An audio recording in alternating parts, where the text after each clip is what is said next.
Hey, what's up, everybody? Thank you for tuning into the episode. As you will notice, the guest video is non-existent. I don't know what happened. Couldn't find it on my computers. I went in to edit this. Probably made a dumbass mistake and deleted it, which really sucks because it was a great episode. Briscoe's one of my closest friends. I haven't done a podcast in years before we filmed this. And yeah, just really sucks to make a beginner mistake like that almost 5 years in. But thank you again to him for coming on. Thank you all you guys for tuning into the episode. Please, like, subscribe, all that stuff. And yeah, hope you guys enjoyed the episode.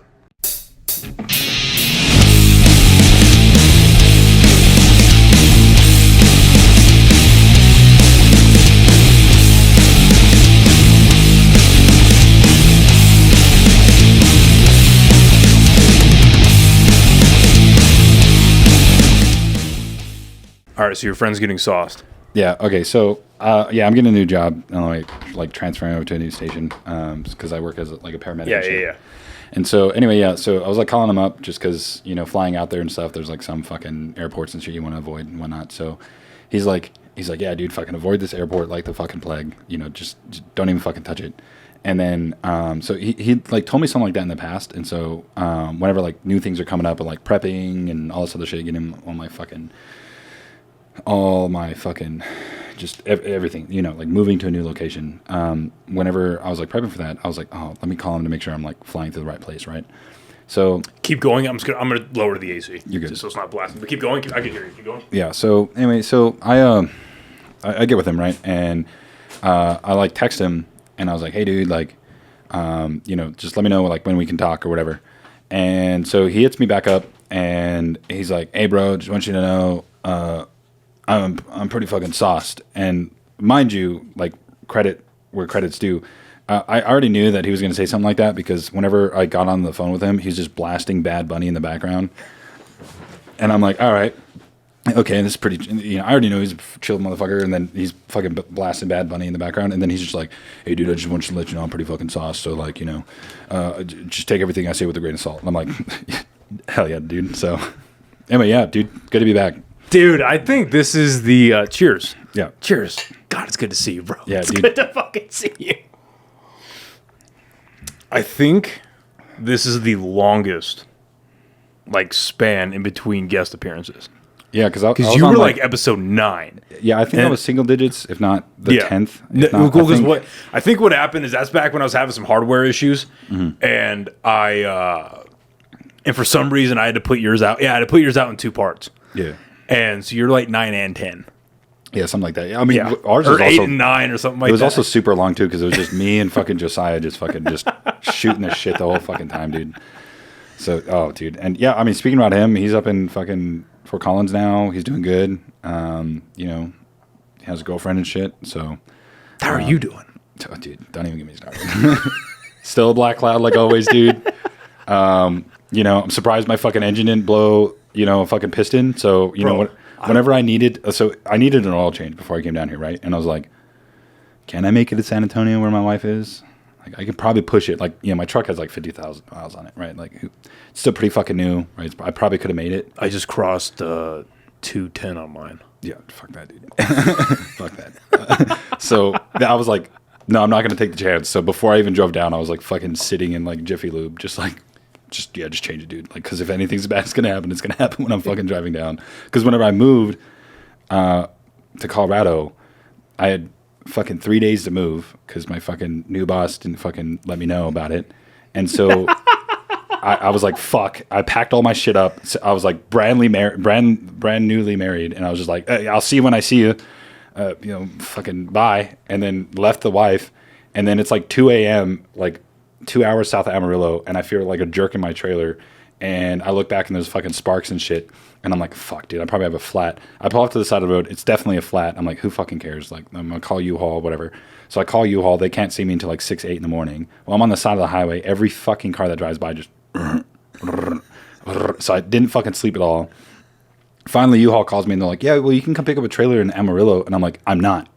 Because neither am I leaving my truck, nor am I leaving my U-Haul on the side of this fucking road. What was the fucking plan? And so she's like, oh, I don't really understand. And I'm like, can you get me somebody that does understand? Like, I don't see how fucking complicated this shit is. You know what I'm saying? So anyway, eventually she finally, grew a brain cell or whatever, and finally was like, oh, okay, I get it. The fucking they brought a mechanic out, and he's like, nah, this ain't a blown fucking tire. And I looked at it because it was finally like daylight, and where the axle goes in, there's like some U joints that just like not U joints, like U buckles or whatever. That's what connects the axle to the trailer. Those are just blew up. And I was like, all right, cool. And so then I like called my boss. I'm like, hey, you know how I told you I'm a black cloud? Yeah, so my fucking axle just blew. I'll get there when I get there. So Bro, I'll never forget. This episode of the podcast is brought to you by the amazing people over at Chopped Chili. Guys, this is personally my favorite chili brand here in the state of New Mexico, and you can find them online at choppedchilico.com. You can also find them all across the state of New Mexico at Sprouts, Albertsons, Smith's, and a bunch of other stores in Albuquerque, Santa Fe, Las Cruces. I believe they're even down in El Paso now. They sell red and green chili, of course. My personal favorite is this blend of red and green, and they also sell online frozen bags of green chili. So again, go to choppedchilico.com to get yourself some amazing chili today. Now back to the podcast. I want to say we were both in college at NMMI. okay. And you had to hot wire. Oh, dude, what a fucking story. Yeah, Okay. to fucking hot wire your Jeep. Yeah, dude. Okay. Okay, what a story. So when we were at NMMI, right, and we were able to take leave, but my dad worked in town, right? So my dad was a nurse and he worked in town, and I had to wait like 4 days until he was off to like drive with him because I lost my keys. I genuinely did not know what happened to him. Fun little like, you know, flash forward thing. We find it in your fucking crashed car. Remember whenever you crashed your fucking car, you found them underneath the fucking the seat? Because you found me later when I like came by in town again. You're just like, hey, here's your keys by the way, and I'm like, oh no fucking way. Oh yeah. And that's why. Oh shit, dude, I don't have my keys on me. I still have the keys of heaven. I still carry them with me to this day, just out of fucking principle, because I lost those fucking keys and I had to pay like $100 fucking for some stupid ass fucking keys that they have like 80 copies of. Anywho, we're getting sideroad. So what did you hear out there? I know you didn't hear about this. They fucking. So I saw on this like alumni page on Facebook that they're replacing all of the doors at NMMI. Like they're replacing them all together, but they're replacing the lock specifically.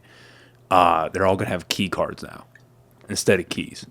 I mean, that's fair. So they could like remake, yeah, I mean, like way that's cheaper fair. and shit, which is like smarter. Yeah. But dude, I saw this post, and NMMI because the property is technically government property, they're selling the doors on governmentdeals.com.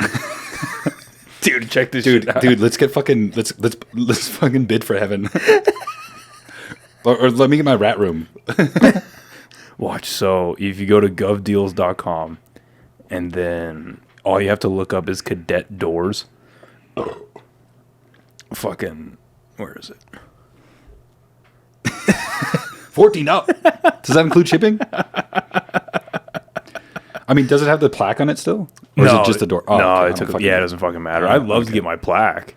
Yeah. The little thing is, it says your room number. Yeah, dude. But anyway, so you fucking... Yeah, so I lost my keys, and then I was like, all right. Was that when I crashed the Honda? Right? No, because you crashed that later, remember? I had two Hondas. I don't remember. And I wrecked both of them. Yeah, real original. No, it was... cars. Yeah, no, it was when I wrecked the Accord because that was in 2017 when I was in the apartment. Yeah. And I wrecked that in the back of a cop car. Yeah, okay, I remember that. Yeah, okay. Yeah, I remember I was cleaning out the car at like the fucking impound or where the fuck they had it, like the junkyard they had it at. And I was like, oh shit, yeah, Briscoe's Jeep keys. Hell yeah. Yeah, so all right. So then I was like, fuck this. This is cutting in my leave time. I want to go the fuck home. Fun story about me is a lot of things that boil down to me wanting to go the fuck home. Bad things happen afterwards. We'll fast forward to that one real quick. Last time I did that, my grandfather died, and I spent my fucking birthday at his funeral. Anywho, no, I'm not going to elaborate. So there I am at NMMI, and I'm like, fuck this, I want to go home. I'm not going to wait for my fucking dad. Anyway, so then I was like, fuck it. And I had a shop manual for my Jeep because, it was like a project car me and my dad had. Anywho, so I pull out the fucking shop manual, and I find the fucking wiring scheme for the fucking ignition, and we had to change the ignition in the first place. So I had the fucking torque keys that you need. They're like custom, whatever, like because they have like the little. It's like a little nipple in the middle, and then it's like hex. So it's like right. It's like custom ones. I already had those, so I was like, too easy. So I pull the fucking ignition, and I start looking at it, and then I'm like, okay, cool. And I literally like broke down the schematic, and I was like, I really only need like these 3 things to work. And then I used paper clips to shove into the fucking electrical panel. And then I used that, and then I was able to connect 2 paper clips together for the engine turnover. However, with me spending so much time to do that, because it took me like 6 hours, to initially just like run through the schematic, break all this stuff down. By the time I finally needed to like turn it over, the battery's basically dead. So then, while we're at fucking like lunch and dinner, I'm like going around to fucking everybody else that's there, and I'm like, please let me hotwire my car. Please please give me a jump. Please, I'm begging. Like, I really need a jump. And nobody wanted to give me a fucking jump because they thought it was illegal. I'm like, motherfucker, I own the car. I have the title in my fucking glove box. I'm not trying to hotwire some random dude's fucking vehicle. Like, just let me fucking go home. Anyway, finally, my dad comes out and he's like, oh, you're doing this wrong. We spend like $50 fucking just for his idea to, fall through the roof. So, shout out there. Like the brisket. Don't even get me started. But so anyway, that happens. That's only for like 3 people that might listen to this podcast. Yeah, for the fucking we have food at home. Anywho, because these are going to keep getting fucking side railed like they always do. Long story short, I eventually re-hotwired my car, and then I got it to work. However, fun thing, there's an anti-theft device that locks the steering wheel. Well, luckily I had a C-clamp. And I shoved the C-clamp in, and it was able to depress the fucking steering. And then that was good enough. And then I had a 4-hour drive ahead of me. Every fucking turn I took, I like rechecked the C-clamp. Would it have done anything? Probably fucking not. Because I was going 70 down the fucking highway, and there's nothing done. But mind you, I had stereo. I had fucking windshield wipers. I fucking worked everything except for windows. Which, like, hey, dude, hindsight 2020, I did pretty fucking good. And then, like, my final, like, fun part was, like, I showed back up at home, and my mom was like, I wasn't expecting you to come home except for with your dad. And I was like, yeah, well, do you want to see? And she's like, not really. And she looks inside, and she's like, Jesus fucking Christ. Because there's just fucking a rat's nest of wires, dude. And then I saw the ignition. I had another fucking backup key, but it was back at home. Well, when was it when you had a fucked up car and you had to drive back up to Raton, but you could only go like 30 miles an hour? Was that you? Was that somebody else? I don't think that was me. I know that we had an unwritten rule, and it's still to this day. My dad cannot pick me up anywhere at all, because the 2 times that he picked me up, one time we blew a piston through an engine wall, and then the other time I remember that. we blew the transmission. Yeah, I remember and then that Joey came and saved us, because Joey went and picked us up to go, and I was like, because my dad was like, what the fuck are we going to do? And I'm like, what if we just get a U-Haul and a trailer with the U-Haul, and we just tow it up there? And he's like, yeah, that could work. I'm like, it's going to work. It's going to fucking work. And that's what we did. We bought a U-Haul with a trailer and towed it back up there. The first time that happened, when we blew the piston through the engine wall, the best part about that one is we hitchhike all the way back up to Raton. And this is like right outside Santa Fe. Like right on that, that big old fucking hill there in Santa Fe and shit. It blew the fucking piston right there. And we were stuck on the side of the road. Some fucking solid dude fucking stopped for us. And he was like, hey, what's going on, blah, blah. And we like talked to him about it. And we eventually found like the hole in the engine. And we're like, well, we can't fucking drive this thing. And he's like, well, where are you guys going? We're like, Raton. He's like, he literally just turned to his wife and he's like, you want to go to Raton? And he had like 3 kids in his van. And we just sat there and I'm just like, with these kids in the back, like, just like, yeah, this is cool. And then we like made him food and shit. Yeah. Yeah, you made him food? Yeah. I mean, it was actually edible this time. So, this is pre-brisket for everyone that's tracking.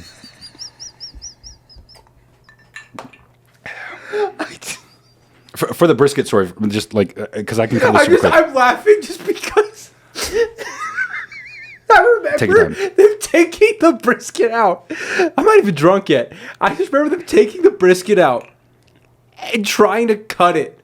And I remember the sawing noise on the brisket. It sounded like wood. Like, straight up, it sounded like wood. Mind you, for reference to all of this, right? We went out to the gun range, shot some guns and stuff, fucked around, had a good time, right? Like, got plenty of fucking photos, got the, the classic, like, God, back when I was gay and still loved the army. And Yeah. wearing grunt style shirts. Yeah. That's before mushrooms, buddy. Fucking what a loser. So, anywho, yeah. So then my parents are like, because we were gonna go get some food and shit, and just go to like McDonald's or some shit. Still, the best Arby's I've ever had was in Rattown. The best. I think it's closed down now, but what a fucking shame, because that Arby's on that 4th of July that I came up. No, it wasn't even 4th of July. No, it was 4th of July. The 4th of July that I came up after me and my ex-fiance split. Yeah, the best fucking Arby's. The reason why they came up is because we sponsor a balloon in honor of like my then grandparents. Shout out to my grandmother that I found dead.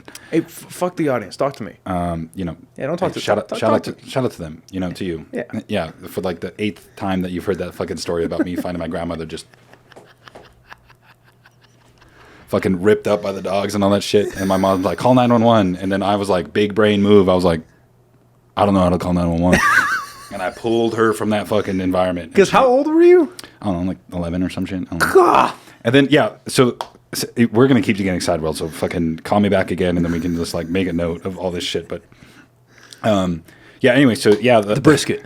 I walked in, and the police were like looking through her meds and stuff. And I was like, hey, what do you guys need? And they're like, her meds. And I was like, oh, cool. They're right here, blah, blah, blah. And they're like, are you like related to her? And I'm like, yeah, I'm the grandson. And they're like, are you good? And I'm like, yeah, I'm fine. It's another day, dude. Yeah, I even called my sister, and I was like, hey, so grandma's unresponsive. We already called 911 and all this other stuff. So, take your time getting over here, because we don't need 2 people that are possibly dead. And I hung up.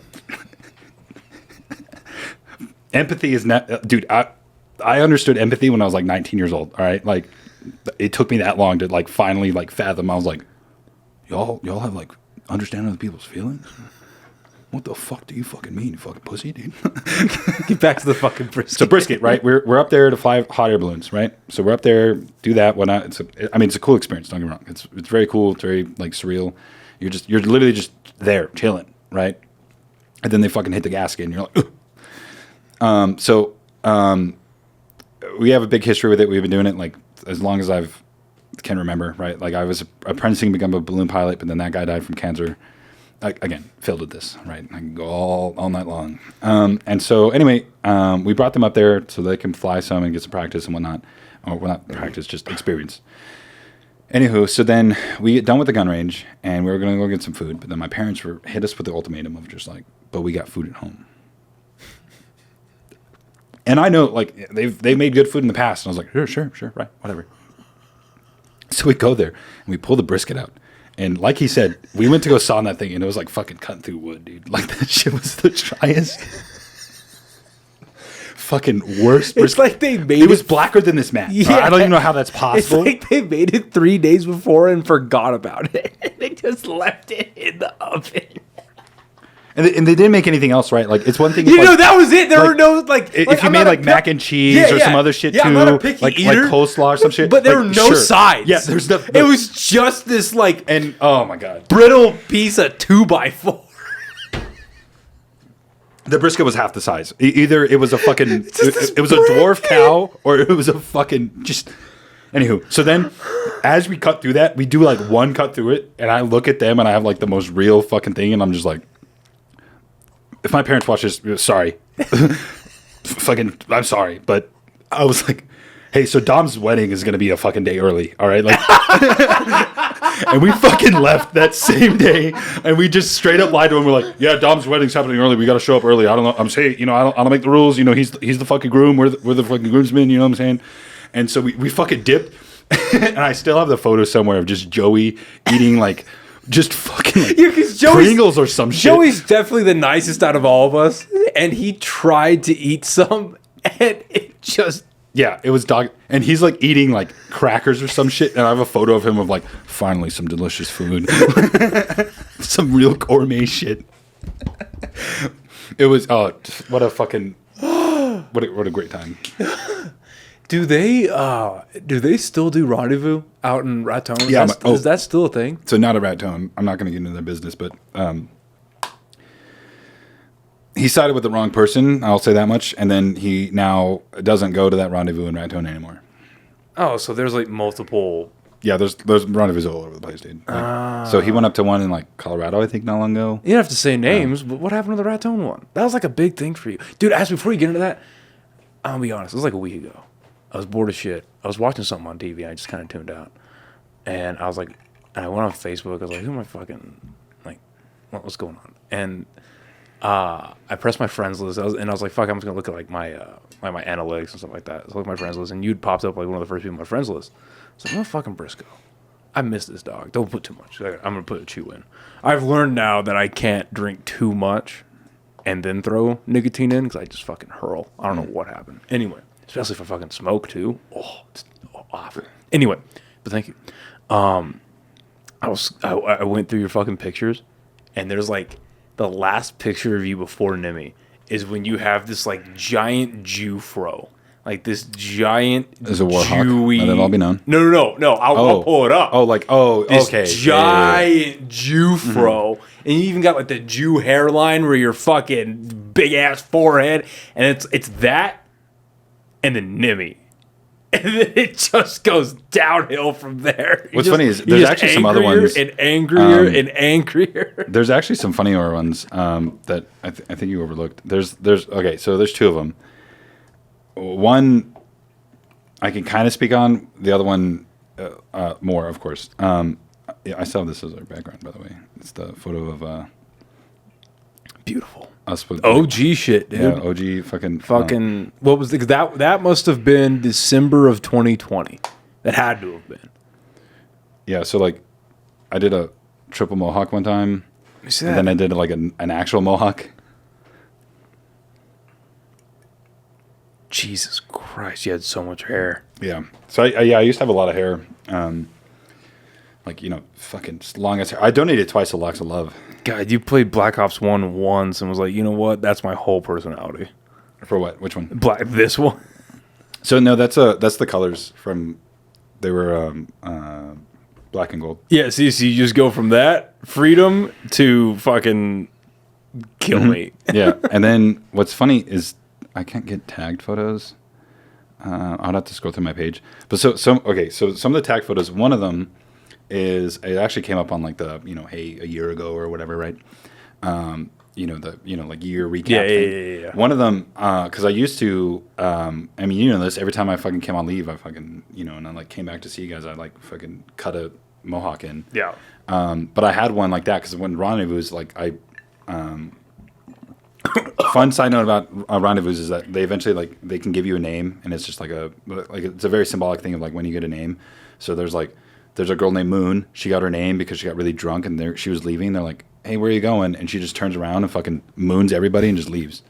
And then like that story happened like fucking 50 years ago, but she's still known as Moon, right? Like, so it's names that like just follow people, for all this other stuff. Explain what Rendezvous is real quick. Rendezvous is a pre-1840 reenactment where everything needs to be period before pre-1840. Why 1840 exactly is because that's before like true like industrial revolution kind of thing. So that's why like there's only a couple firearms that you can use that are actual like cartridge rounds versus like everything else is muzzle loaders. But it's like my deerskin leggings. You remember those bad boys? My deerskin leggings. You're fucking chaps. Yeah. Like I hand sewed those. My holsters, all that stuff I made myself. All of my guns I put together and like managed and worked with and all this other stuff. And then, like all that stuff, I did a lot of leather working with my parents. My dad still does leather working to this day. And so it's just a lot of just stuff of that period. And that's why they like have that cutoff. And usually for a lot of rendezvous, there's like a grace thing of like, oh, that's not exactly period. Like most people don't really fucking care. Like you're there, you're having a good time. That's what fucking matters. I'm just glad you showed up. Yeah, honestly. And so it's interesting because like it's a lot of like older generation. There's nobody from like our generation. There's no millennials, no Zs. No, because they're all on their fucking phones and they're at home with technology. Yeah, I'm not one to talk, but it's cool too because like there's a lot of cool competitions. Like there's one where you literally need to make a fire, and as you're making the fire, somebody runs off and gets water, and then you have to boil the water and boil an egg, and then how you stop the time because everything's timed in this event. How you stop the time is you grab the egg out and you smash it on your friend's head, and if the yolk runs, then you fail. It has to be a hard-boiled egg. But you can't like have a watch and time it or whatever else. You just have to go by just feel. But mind you, the first person that does that wins. So it's like there's a lot of times of like somebody will get a fucking raging fire going, all sorts of shit, like boiling this water like crazy in this egg, and they'll crack it, and then like just the smallest little bit of yolk will come out, and they're like, "You're a fucking pussy. Yeah, you're a fucking bitch." But yeah, they also did like tomahawk throwing, all this other stuff. Anyway, I got my name of Hawkeye because I outshoot people that were almost 3 times my age. And I was like out shooting them, and I came in second place after shooting fucking like 13 shots in a row at like, it was like 120, 130 yards or something like that. And mind you, this is like iron sights muzzleloader with a fucking round ball. All right. So it was like a pretty like prestigious thing. But I mean, that's how I got my name and all this other stuff. But yeah, there's a lot of like memories of that. But what happened with them, from what I heard, is basically some dude. Again, this is what I fucking heard. Some dude, being a fucking creep, was hitting on little girls. Like little girls, like less than like 13, right? Yeah. He was hitting on them and like offering them candy and all this stuff and just being a fucking creep. Well, because somebody was really close to them, they were like, oh, no, never. And just fully backed that guy. You know who I'm talking about? Fully backed that guy and was like, yeah, Wait, no. I don't know who you're talking about. Yeah. It's Lee. Lee fully backed that guy because he's one of his homies. Oh, I was like... Yeah, he fully backed him because he was one of his homies. Oh. And then because he fully backed him because of one of his homies, whenever they fucking came in, they almost got the cops involved. And like the park rangers and all this other shit. And then finally it became this huge debacle that it was like, hey, either you guys leave or they're kicking us off this fucking thing. And like, mind you, they're like renting out this fucking place. Right. And so, yeah, that's basically what happened. And he's like, he chose the side of a friend like that. And I'm like, it's kind of fucking stupid. So does rendezvous happen at all anymore? It still does, yeah, absolutely. So, I mean, it's like any fucking group of people that come together. So that like, guy's just excommunicated. Well, yeah, I mean, he's just no longer invited there. And yeah, because good. Yeah, because he's a fucking creep. Yeah, exactly, right? But because that other guy wanted to fucking latch onto him because he's bros or whatever, I'm like, there's like lines for like bros and shit. Yeah. That's not one of them. No. Like, absolutely not, right? Like, no. Like, even if, like, if one of you fucking guys, like, came out and was like, oh, hey, I did this thing, I'm going to be like, dude, I need a fucking year away from you. And I need to make sure that you're, like, not fully a piece of fucking shit, dude. Like, yeah, no. Like, now, I still believe, personally, I believe in innocent until proven guilty. Mm-hmm. But if you're proven guilty of something like that, we can't be friends anymore. Yeah. I'm sorry.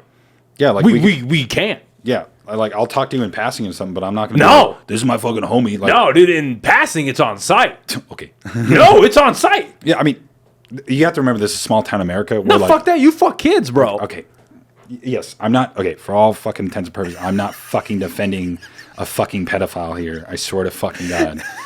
Jesus fucking Christ. Like, yes, I fully agree it's on fucking site, but at the same what I'm saying is like, when you're in a fucking tight-knit thing, yes, you don't have to fucking be like, oh, hey. No, I get it. Because Raton's a town of like, yeah, that's what I'm getting at, 1,500 people. Right? Like, it's super fucking small. Like, you're gonna bump into people, and it's fine to just be like, hey, cool, we had a history, but you fuck kids. Yeah, you fuck kids, fuck you, right? Or you want to, at least. Yeah, I mean, or who fucking knows, right? Yeah. Again, I don't know about your fucking life, and I don't want to know anymore, right? So, anyway, yeah, so that happened. It's a whole fucking thing. That's why you want to go to rendezvous so much. There's no fucking cameras. That's why, yeah. I mean, there's also no cell phone service there. It's fucking crazy. It's crazy. It's wild. Like, literally, I look back at that, and I just imagine, like, mid-Sumner. Like, it's fucking wild. Like, dude, I'm going to be honest. So I rewatched that movie, like, maybe a month and a half ago. And I first saw it in theaters. I was like, this is fucking... Hated it. This is fucking boring as shit. Hated that movie. Rewatched it about a month and a half ago. Like the 3.5 hour, or like 3 hour version, 3.5 hour, however long like the director's cut is. And I was like, yeah, this movie's the shit.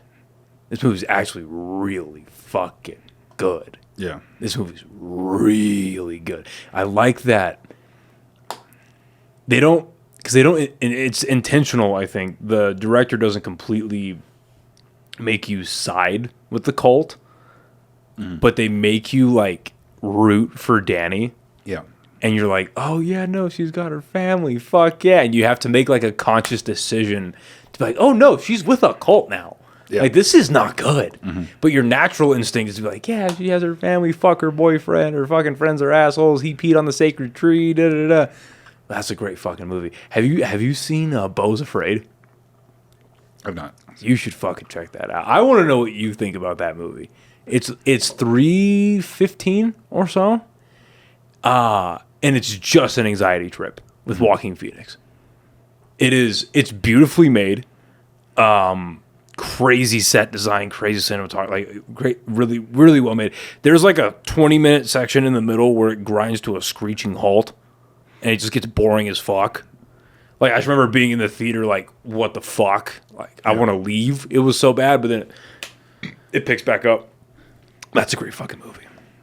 Yeah, dude, I'll check it out. Speaking about movies and stuff, and to go into kind of what the topic I actually wanted to cover, some fucking side fucking stories that we've got into, and fucking pedophiles and cults and shit. Dude, every time we get on this podcast, it's fucking derailed. It's only the second time. Yeah, even when we talk about years. it, still, even when we talk about it, like whatever, I'm like, yeah, you keep bringing up pedophiles. I'm like, oh, Briscoe with the pedophile talk. Like, what are you doing? If anybody's a pedophile, I don't want to. If anybody it is, it's you. We all know this. Shut the fuck We all know up. this. No, I'm not. Yeah. I don't make edits to this podcast, but I'm cutting that shit out. What the fuck? Yeah. Okay. Yeah. Look. I know him better than all of you. Shut the fuck up! I don't do shit. My girlfriend's 2 years older than me. Like, I don't do fucking shit. I heard his girlfriend's 2 years old. Cradle robber. Okay, that's funny. I'm not a pedophile. Anyway. So there's a movie that I recently watched, right? And it ties into, because like one of the main reasons why I want to like come to this podcast and like, you know, like, because it's other just like bullshit, which trust me is great, is in the past like couple of years, ever since I like recently moved and like got married and shit, I've really been delving into like philosophy and shit, right? And it's been kind of like my way of just like, because I've always been that person that like asks the why, right? Like the why of like literally anything. Like fucking, my boss tells me something and I'm like, why? Right? Like, what's the fucking point of this, right? And I've always been that way. Like, dude, even at fucking NMMI, I was that dude. I was like, why? Why? And then I fell from heaven. Zing. And then I had a therapist tell me I should kill myself. No, okay, actually, before you get into what you're getting into, so can you like, because I'm far enough removed from that, and they clearly don't pay attention to this podcast enough to really give a shit. Can you, like, because you've mentioned that in the last one, I actually got some questions about that. Yeah. Okay. Can you tell that story really quick? Because that's a real thing that happened to you at NMMI. Yeah, absolutely. So, okay. So, and I haven't talked about NMMI in a long time on this podcast. It's the Mexican Military Institute. It's down in Roswell. Went to high school and college there. All right. What happened? basically what happened, to know some backstory. And you're like 17 at this point, right? I was 18. Okay. So, because I was in college. Right. So I was in college, but just know that I like worked my way up to get into what's called regimental staff, which is like the big dogs, right? Yeah. I worked up pretty fucking quick. Like I remember walking into my boss's room, and it was you were his roommate, and I was like, this fucking guy. Shout out to fucking dude. You know Forrest has kids? Oh yeah, I don't doubt it. Yeah, dude, he's got twins. Yeah, I believe it. Yeah. Yeah. So yeah, Eric Forrest. Shout out was to guy. fucking Forrest, dude. Yeah, What's up, buddy? Yeah. So yeah, like he was my boss, and then I like ran into him. Mind you, he fucking hazed the shit out of me whenever he met me, because he's like, "Oh, you're Briscoe? I know your fucking sister. I'm gonna make sure you're not a piece of shit." And I'm like, "But I'm not." Yeah, your sister was a fucking shitbag. So anyway, he Probably hazed the still shit is. out of me. I don't know, but Yeah, we won't even get there. So anyway, what happened is I like worked for this guy and eventually just got the job, and I became like sixth in command or whatever, right? Like I was high up on the totem pole. Anyway, eventually I came to him and I was like, hey, what if we become roommates? And then we moved up to heaven, right? This matters for later. Trust me, a lot of this stuff matters. We moved up to heaven. Heaven is literally like, it is called heaven because it is literally heaven barracks. Like it is only 5 people that can live up there. We have a common room. We have our own shower. Like these it's an apartment.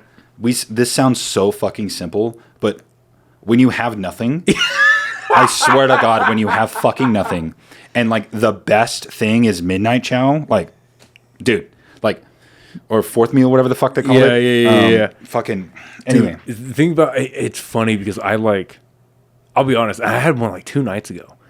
I'll randomly have dreams about NMMI, and I think about it every now and again. Dude, I've woken up to Reveille a couple times. Swear to God. Dude, I just thinking about heaven, dude. I could never do that now. Yeah. Live with 4 other people. Mm-hmm. Fuck you. Yeah. Also, so the funny part, people don't even like that much. Like, obviously, we were homies. Yeah. But it's like everyone else. I'm like, yeah, we're cool, but like, fuck off. Yeah. Well, also, I could never do that fun, again. Fun little side note, two things. One is symbolic for later, and the other one is just funny, just like between me and him. The symbolic thing is that we were on the hottest side of that fucking place, and it was literally like a sauna all the fucking time. Yeah. All the time, because it was all windows. Like, all of this, it just windows. Yeah. Just windows, straight. And what's funny is we had a little divider between us, and this goes to my next point. The funny thing is literally every night before we went to sleep, every single fucking night, it didn't matter what time of day we had. It didn't matter what fucking happened. It didn't matter how good, bad, anything else. We always it didn't matter. It was always, fuck you, Vargas. And he's like, no, fuck you. And I was like, fuck you, Vargas. And we would scream that at each other until we got a fucking noise complaint most of the time. And that's how we went to sleep. And like, sorry, my fucking language. Dude. We used to scream that at each other. And it was fucking gold. Gold. Oh, that's funny.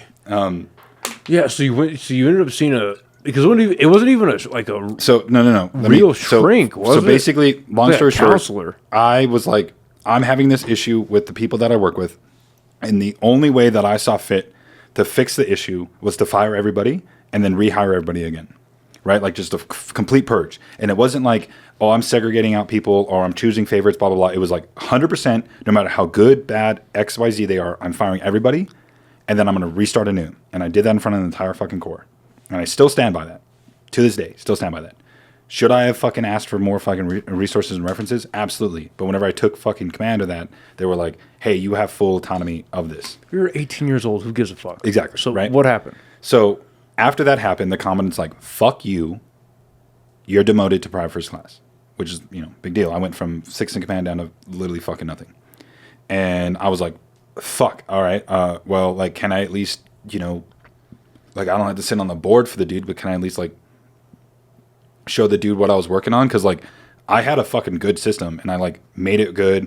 I had a Excel spreadsheet to track all these people, all this other shit, and I, like, fucking did all of it, like, really well. And I was down for input, all this other stuff. Anyway, he's like, no, absolutely fucking not. And it, like, destroyed me, because, like, I went to military school to, like, do better. And like, because mind you, like, I went to military school because I woke up in some random dude's lawn, drunk out of my fucking mind, and I leaned over and fucking puked some random fucking night. I was like 15, 16 years old, and I fucking just puked on the side, and I was laying there, and I'm like, I can't keep fucking doing this, because the friends that I had, dude, I'm almost positive one of the friends that I was really good friends with, I'm almost positive I passed him at the gas station on the way down here, just sitting there outside the fucking gas station begging for money. And, like, there's another dude that I'm almost positive died from fucking meth and all this other shit. Like, I had shitty fucking friends. And, like, don't get me wrong, small town America, what else is there to do other than drugs, right? Like, so I was like, no, fuck this. So I was like, I told my parents, no, I'm going to go to military school. So I took it serious. I was like, no, I want to fucking do the fucking right thing and, call it as cheesy as you want. But it's like, I gave up my fucking shitty life to try to, do good at this school, right? And so that's what I wanted to do was, like, do the fucking right thing. And I was like, and mind you, it wasn't even like a fucking ego thing. It wasn't like, oh, I'm going to do this because I'm better. It was like, no, there's a problem with the people that I'm dealing with, and I'm going to fire them and just redo it. Like, and again, it wasn't like an issue of like, oh, blah, blah, like I was going to have other people on the board. Anyway, it doesn't matter. So he fires me, and he doesn't let me have any fucking touch with it at all. This is where it comes in about heaven and everything else, because me and him were known as the two fucking assholes of the entire Corps. We were the most hated out of everyone because he fucking yelled at everybody and I wrote him up. And they fucking despised us. Which is why I'm almost positive to this day, hardly anybody talks to me from that fucking place. That's what I always, but sure. Yeah, I mean, obviously, like, you guys and shit, but, like, nobody else. Also, I graduated class of 1, let it be known. Class of 1. Yeah, because you fucked up your school. No, I fucked up my school because I came from a public school into that private school. So I was off by half a fucking semester. No matter how good I would have done in school, I was still behind by half a fucking semester. So I had to do another semester in school, summer, right? So no matter how good I would have done, I was still behind. Anyway, so yeah, I graduated class of fucking 1, and then so because we were the most hated, a couple people said it, but they like referred to me as Satan. And then I fell from heaven. So it was like very symbolic of me fucking living in heaven and then falling from fucking heaven. So then everyone like knew me as Satan from then on. And a perk from fucking falling from heaven and becoming Satan is I can choose what troop I go to. And me thinking big brain about this, I was like, I'm going to go to Oscar troop, but I'm going to live in Lima barracks because I know that Oscar people are not going to come fucking check up on me. if I live in Lima barracks, and Lima people are not going to check on me because I'm an Oscar troop guy. So they never did. But it was also the downfall of them because a lot of bad shit happened, but basically, eventually, I was just not going to classes. I didn't give a fuck. I was sleeping a fuck ton. I just didn't care. I was severely depressed. Literally, probably the most depressed I was in my life. So the commandant forced me to go to this therapist. The therapist there, Mr. Walker. Fucking idiot too. Still remember him to this day because my middle name is Walker, so I will never forget him. He forced me to go see him, and I was like, initially I was like, fuck this is stupid, blah blah blah, XYZ. But then eventually I was like, no, what I'm gonna do is I'm gonna actually take this serious. Like I've gone through some shit. Like I've had my grandmother dead. I spent my fucking birthday at my grandfather's funeral. Like I have all this like childhood trauma and shit. Like let's try it out. So I laid out to him. I tell him all this shit about like, hey, I've had this issue. I've done this, that, and the other. Told him that I've had like thoughts about hurting myself and all this other shit.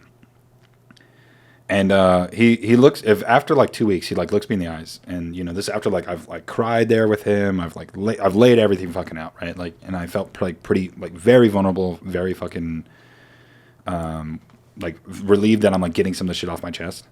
And he literally looks at me and he's just like, Briscoe, I just want you to know that like that stuff like other people have been saying about like you being a piece of shit and nobody cares about you and all this other stuff and how like you want to hurt yourself, like you are.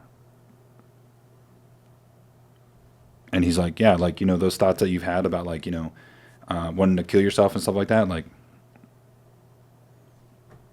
they're righteous or whatever. And I just, like, shut down. I was like, fuck, I had nobody.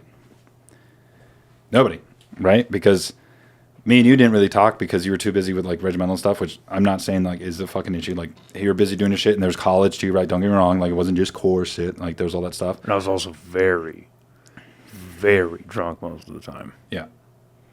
I'm not going to say who, but there was a certain person that lived in Roswell that would buy me booze on the weekends.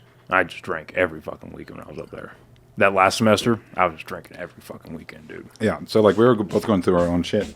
And I literally didn't have anybody. And I just, like I said, just slept through all my classes and stuff. And then even whenever I had my dad, I don't fucking care. I'll just fucking lay it all out. Even whenever I had my dad go talk to the commandant, he was like, no, the commandant's a good dude. Me and him used to be in the same unit. He's a good dude. I was like, all right, cool. So I literally had nothing then, and then I like. So wait, let's go back to what the shrink said, because he wasn't even a therapist. He was like a counselor, so he wasn't even qualified to do what he was doing, was he? I thought he was a full blown therapist. I always thought he was just like a counselor, like some like. I mean, it would make sense if he's a counselor and saying that shit. Like, but either way, either way, anybody in the looking back on that now, as a grown adult with adult experiences. What do you think he meant by, like, what were, as close to verbatim as you could get, what did he actually tell you? That pretty much what I told you. Okay. That he literally said, like, all the shit that people are saying about, like, you're a piece of shit, all was, it's factual. And, like, you should kill yourself, basically. No, what did he actually say? Literally that. Like, hey, your thoughts about, like, wanting to hurt yourself and, like, do all these things, which is common for a lot of people that age of like, I lost everything. I feel like I want to kill myself. I'm not going to fucking act on it. Like it's a very common fucking thing. Right. And he's just like, yeah, those are valid fucking thoughts. Instead of like, and yeah, like to give him the benefit of the doubt, which I fucking hate that I'm even doing this, but like, yeah, I can see the side of it of just being like, hey, your thoughts are valid, like blah, blah, blah. But like, he didn't give me any like supportive fall down. He was just like, no, fuck you. You're a piece of shit. And it ruined me. And then for the next like 2-3 weeks, I fucking shut most of that shit out of my life. But I know that most of the time that I was sitting there, I was just sitting there just a fucking stone-faced dude. So what came after he said that? Did the session just end? Or like what came after that? I don't remember. It's probably like trauma fucking locked. To be completely clear with you. I just know that after that, I remember fucking like bawling my fucking eyes out. And I went back and I started fucking just sleeping a fuck ton. And I slept, mind you, I slept so much that I was skipping classes. And that's a big fucking deal in that school. Yeah. I was sleeping through my classes. And even when my teachers tried to report me, the commandant didn't actually submit them.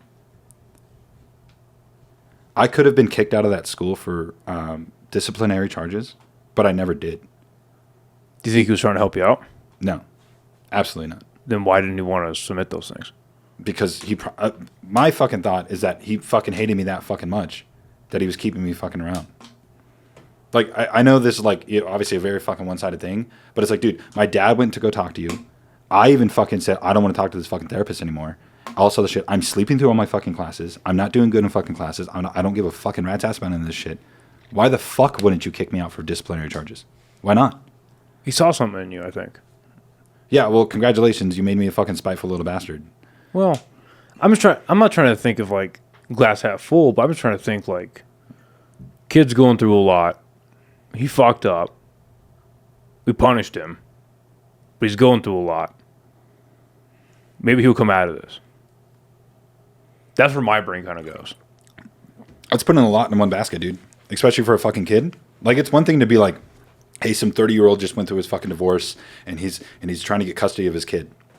Right? Like, that's a lot to go through, right? But that's something that it's like, hey, dude, I know you're going through a lot, but still, you're not going to just fucking be like, oh, he's going through a lot. Let's wait for round 2.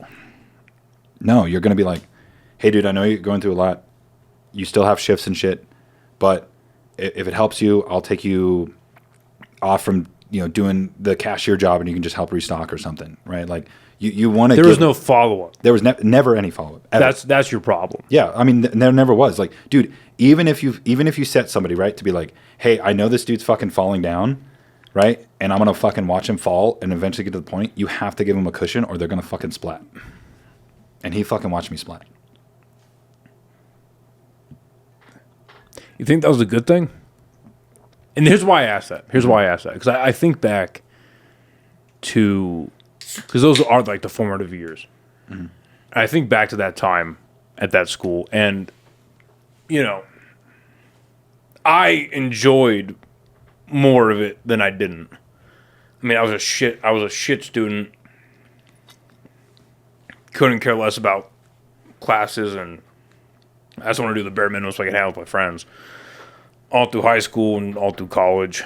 The 2 years of college. But I look back on that experience, and I'm happy. I'm happy I went there for a lot of reasons, but I'm happy that I feel like I made a lot of adult mistakes there. You know what I mean? Like, I feel like I made a lot of decisions I could have made as an adult, I made there.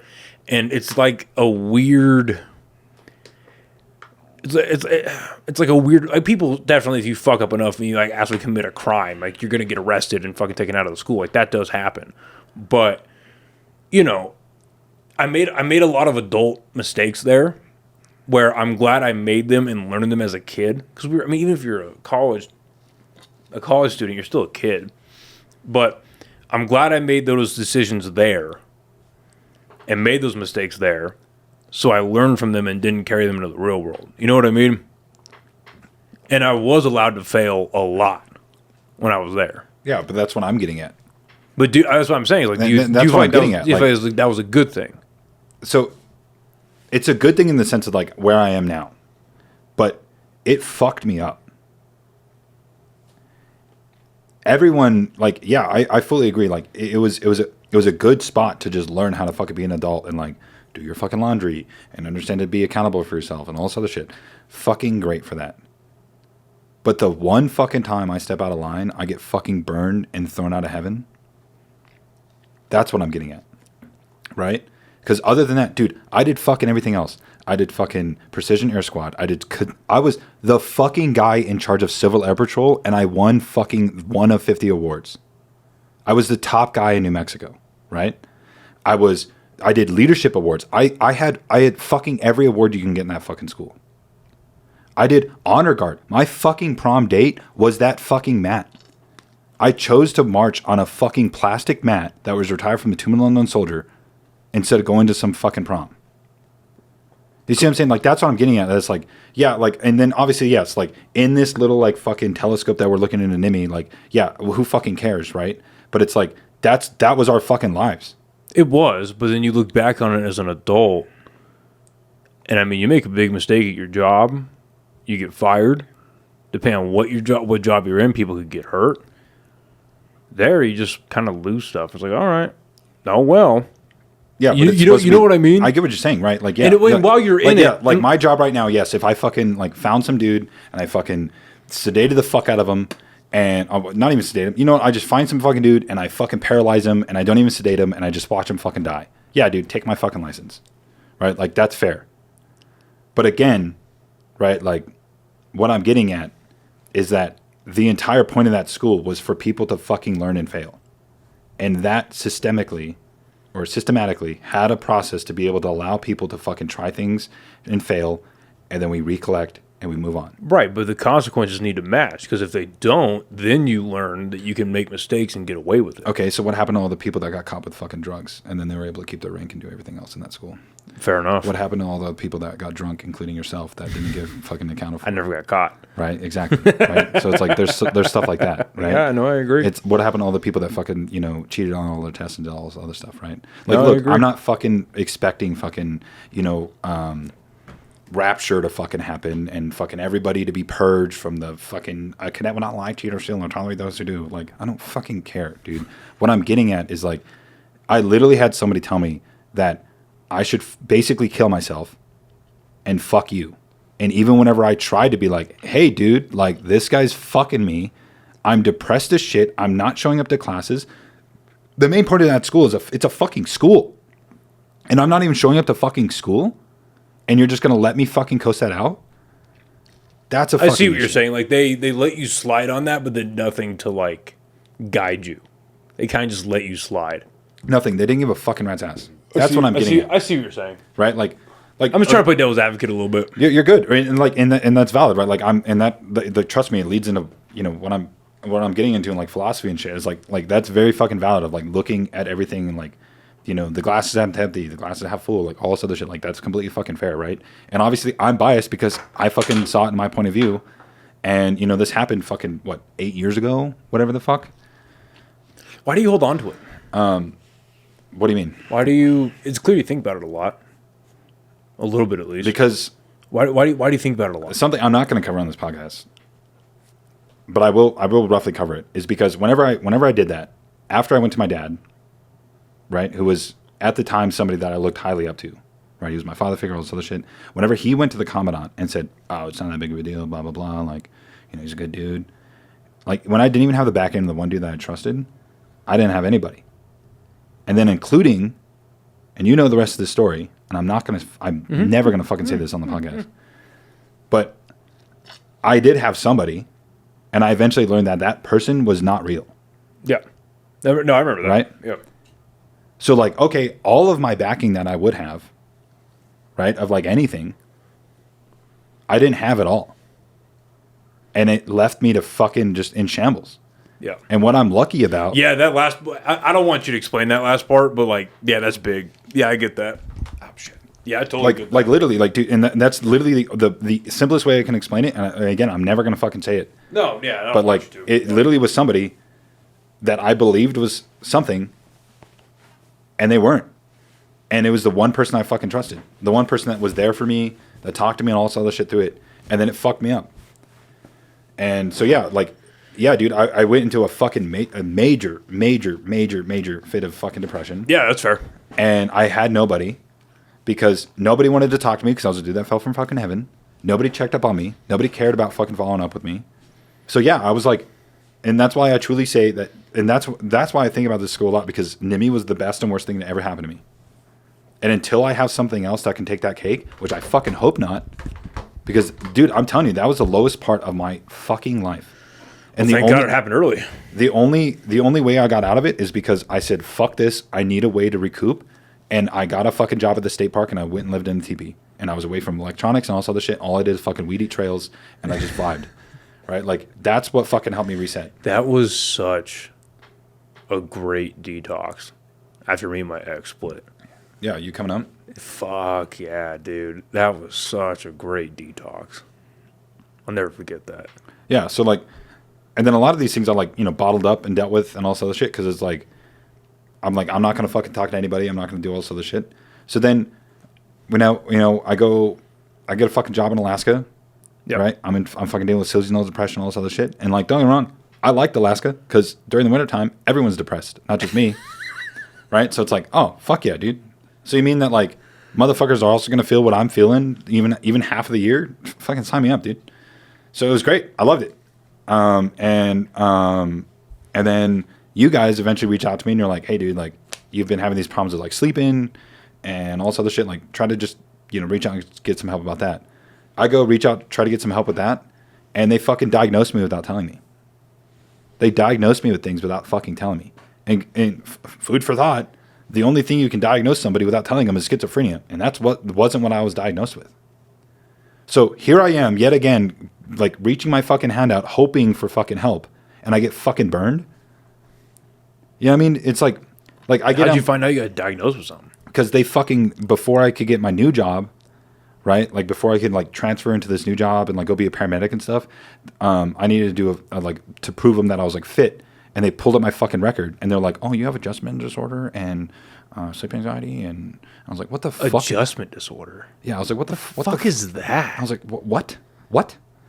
And so, yeah, they diagnosed me and I had to fucking go talk to some dude. Wait, how do you define adjustment disorder? I don't fucking know, dude. I don't care. No, I just asked because that just sounds fucking made up. I got to be honest. Yeah, dude, it's fucking stupid. But anyway, so it's like, that's what I mean. That it's like, this is why I think about those things. Is like, that is like the fucking ember that started all this shit of just like, and like, dude, and I embrace it now, like, dude, and the fully transition to what I was talking about, like, what has helped me, because, like, in Alaska, dude, I drank like a fucking sailor. You saw me, I was drinking mad amount, right? Bro, I remember before you even started that job, we took you to the airport, hammered. Yeah, I think I still had like a fifth or some shit. We drank the whole night. Yeah, and then I even brought liquor into the airport, drank it, threw it in the trash before I went through fucking security. Oh man! And then as soon as I got on the plane, I'm like, 3 shots yesterday, right here, right? Like I was a piece of shit, right? Like I all were, right? Like we all were. Anyway, so it's like, yeah, dude, like that's what I'm getting at. Like, dude, I've been burned these many times. Like I've reached out, tried to get some fucking help, but just like basic fucking help, dude. Like, and like, look, I'm still a fucking advocate of like, if you need to go fucking talk to somebody, right? Like that helps out more than you fucking think, more than you can fathom. Venting is one of the best fucking things you can do. Avid believer of that, right?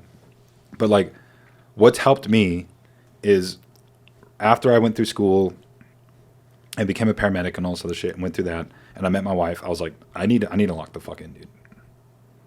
I was like, I can't just keep doing this whole fucking drink until I fucking fall asleep, and just and recycle, right? Like I can't. And so what I did is I started, like, funnily enough, reading into like philosophy and shit. And what I found is, like, for the longest time, I used to be like an avid follower of Edward Nietzsche's work of nihilism, right? Because he's like the father of nihilism and all this other stuff. And I don't know if you know, but nihilism is basically just there's no point to anything. Yeah. The whole point of me and you sitting here and having life, there's no fucking point to that. There's no afterlife. There's none of that other shit. It's just nothing, right? And I believe, and I was like, you know what? Nice, right? Like, because I never really like believed in faith and all this other stuff, and having that stuff. So I was like, like, cool, like all this stuff like doesn't matter, and it helped me through a lot of things. It was just like, okay, cool, like. Because I did read into some of it when I was in Alaska, like, some of that, and it was nice to just be like, have some kind of closure of like, oh, like having that shitty fucking, therapist tell me I should fucking kill myself and all this other shit, like, yeah, it doesn't fucking matter, move on. So I was like, okay, cool. So it's kind of like a, lock-in kind of grind mindset, right? But then I eventually like started branching out and I learned about like, there's other forms of like nihilism. Not just nihilism, but there's like other like forms, and it basically makes like a diamond. And what the diamond is it's 4 different mindsets of thought or like philosophy, and what they are is you got nihilism, of course, you got hedonism, existentialism, and absurdism. And some people will just say it's only just existentialism, absurdism, and nihilism.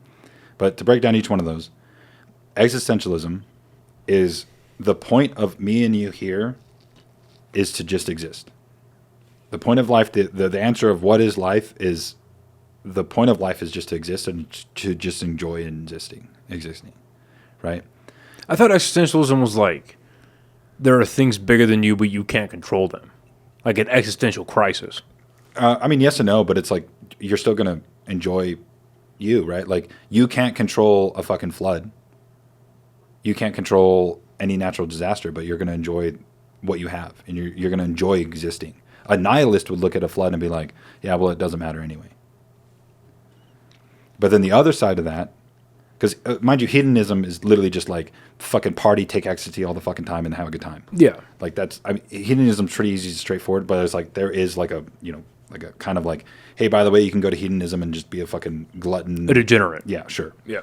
So like there is that side. That's the chick that takes 1,000 dicks in one day. Exactly right. Fuck Jesus. Am I wrong? You're not wrong, right? Like, but it's just like, yeah, like that is a very valid way. Like, why would you do that? Yeah. That's insane. What kind of Olympics are we running right now? That's insane. Olympics? Yeah, exactly. That's Olympics mean that there's more players. Yeah, there's 1,000 of them. No, let's keep it one player that does 1,000 and just call it good. All right, you won, move on. That's fucking 1,000-meter sprint.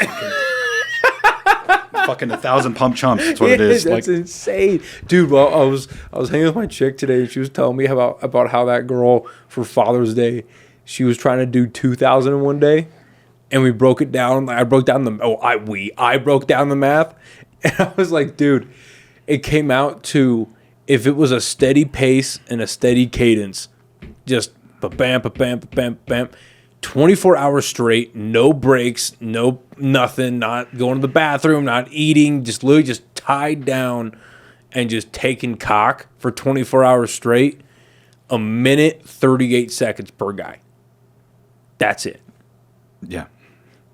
That's got to be some like, that's a V8 disability if I've ever heard of one, you know what I mean? It's fucking, some people, right? So, we know where you stand with this philosophy. It's just so fucking crazy. So what's funny how you're saying like it's crazy and stuff is because the philosophy that's like helped me the most is founded by Albert Camus, but most likely Albert Camus. He founded what's called absurdism. And absurdism has helped me the most in more ways than none, because absurdism is saying that literally everything is absurd.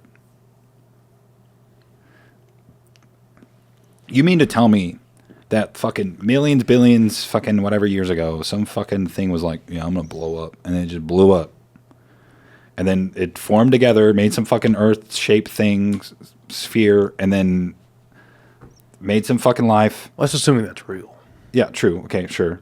All right, whatever fucking belief you want to believe in, right? Because mind you, all of these philosophies, it applies to everything. It is not just saying like, because they're acknowledging too, like, hey, at the end of this, if fucking Catholics are right, great. If Buddhists are right, great. If fucking Judaism's right, then fucking great, right? But it's like all of these are just like mindsets of like answering that question of like, what is life, right? And absurdism is just like all of this is absurd. Me and you talking right now is absurd, right? All of it is absurd, right? Like being able to sit here in your new place, being able to say that I talked to you fucking 7 years ago and have these interactions, all this other stuff is absurd, right? And it's not like everything is like, oh, it's absurd, like it shouldn't happen. It's just like, if you think down to like the core concepts of it, it's just like your mother and father had a kid, and eventually you grew up to choose to go to NMMI at the same time that I went to NMMI, and we just met up. Right. It's still pretty absurd. I mean, you see what I'm saying? Like that's sure. That's like the fundamental part of it. It's like it's not saying like everything is like, oh my god, that's absurd. Like okay, baby colors, all this other shit. Before I start asking questions, yeah, do you believe absurdism is correct?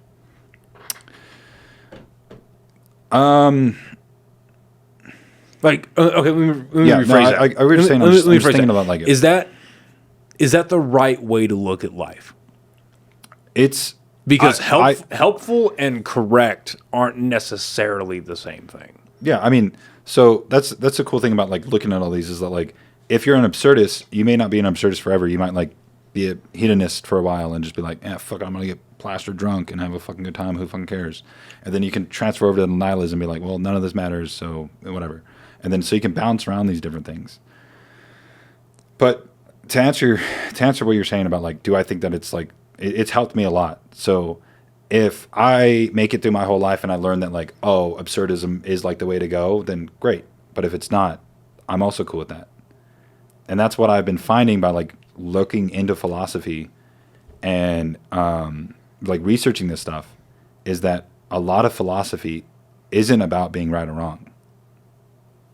It's purely just about asking the why. And it's about asking like, why do these things happen? Why do these things matter? All these other things, right? Like always asking that why, right? But then, and then being able to take, criticism too, right? Like, look, dude, 100%. One of the reasons why I found myself in this fucking huge rabbit hole of like researching all these different people and all this other stuff is because I find myself envious. I still am envious of people that can have devout faith. True devout faith. I'm envious of. Why envy? Because, and I just ask, why are you envious of that? Because that's something that you can have. It's applicable to everybody. It is. I'm envious of it because I just can't. I literally, like, I cannot see myself giving full devout faith to something of the higher being. Okay, so if you're diving into this and you're accepting this as a way to have a world view, is that not in a way committing at least a portion of what could be devout faith to this?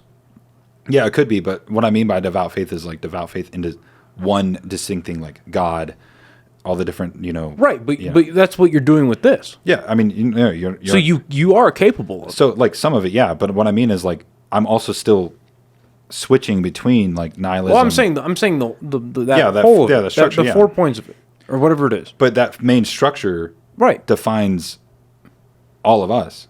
No, it doesn't. Yeah, not at all. Mm-hmm.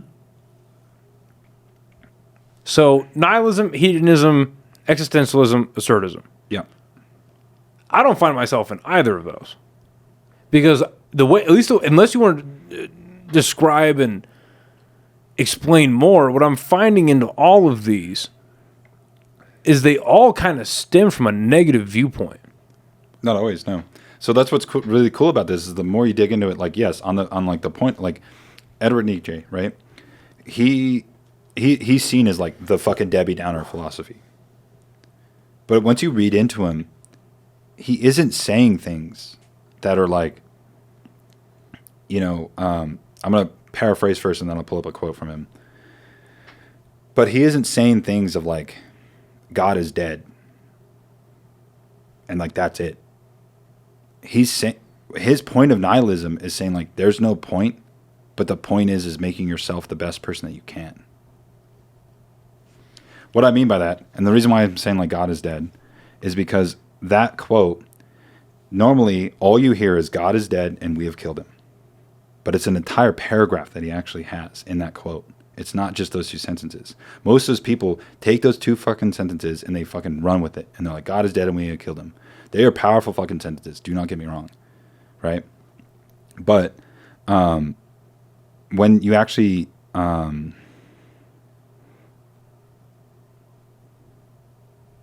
when you actually read the entire quote, what it says, this Edward Nietzsche, the guy that like founded the whole point of like there is nothing. He says, God is dead, God remains dead, and we have killed him. How shall we comfort ourselves, the murderers of all murderers? What was holiest and mightiest of all that the world has yet owed has bled to under our knives. Who will wipe his blood off us? What water is there for us to clean ourselves? What festivals of atonement, what sacred games what festivals of atonement, what sacred games shall we have to invent?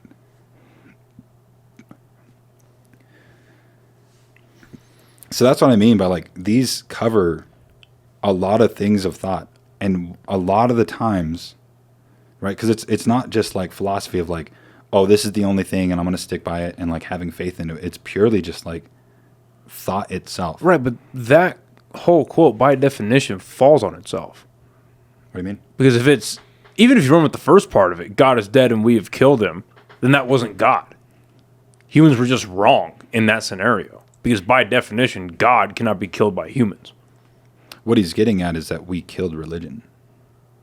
But that's untrue.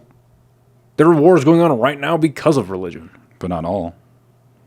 Not everyone's following those two sides. Right. No, I agree. But those religions still exist. Do I think either of those religions are correct? No. But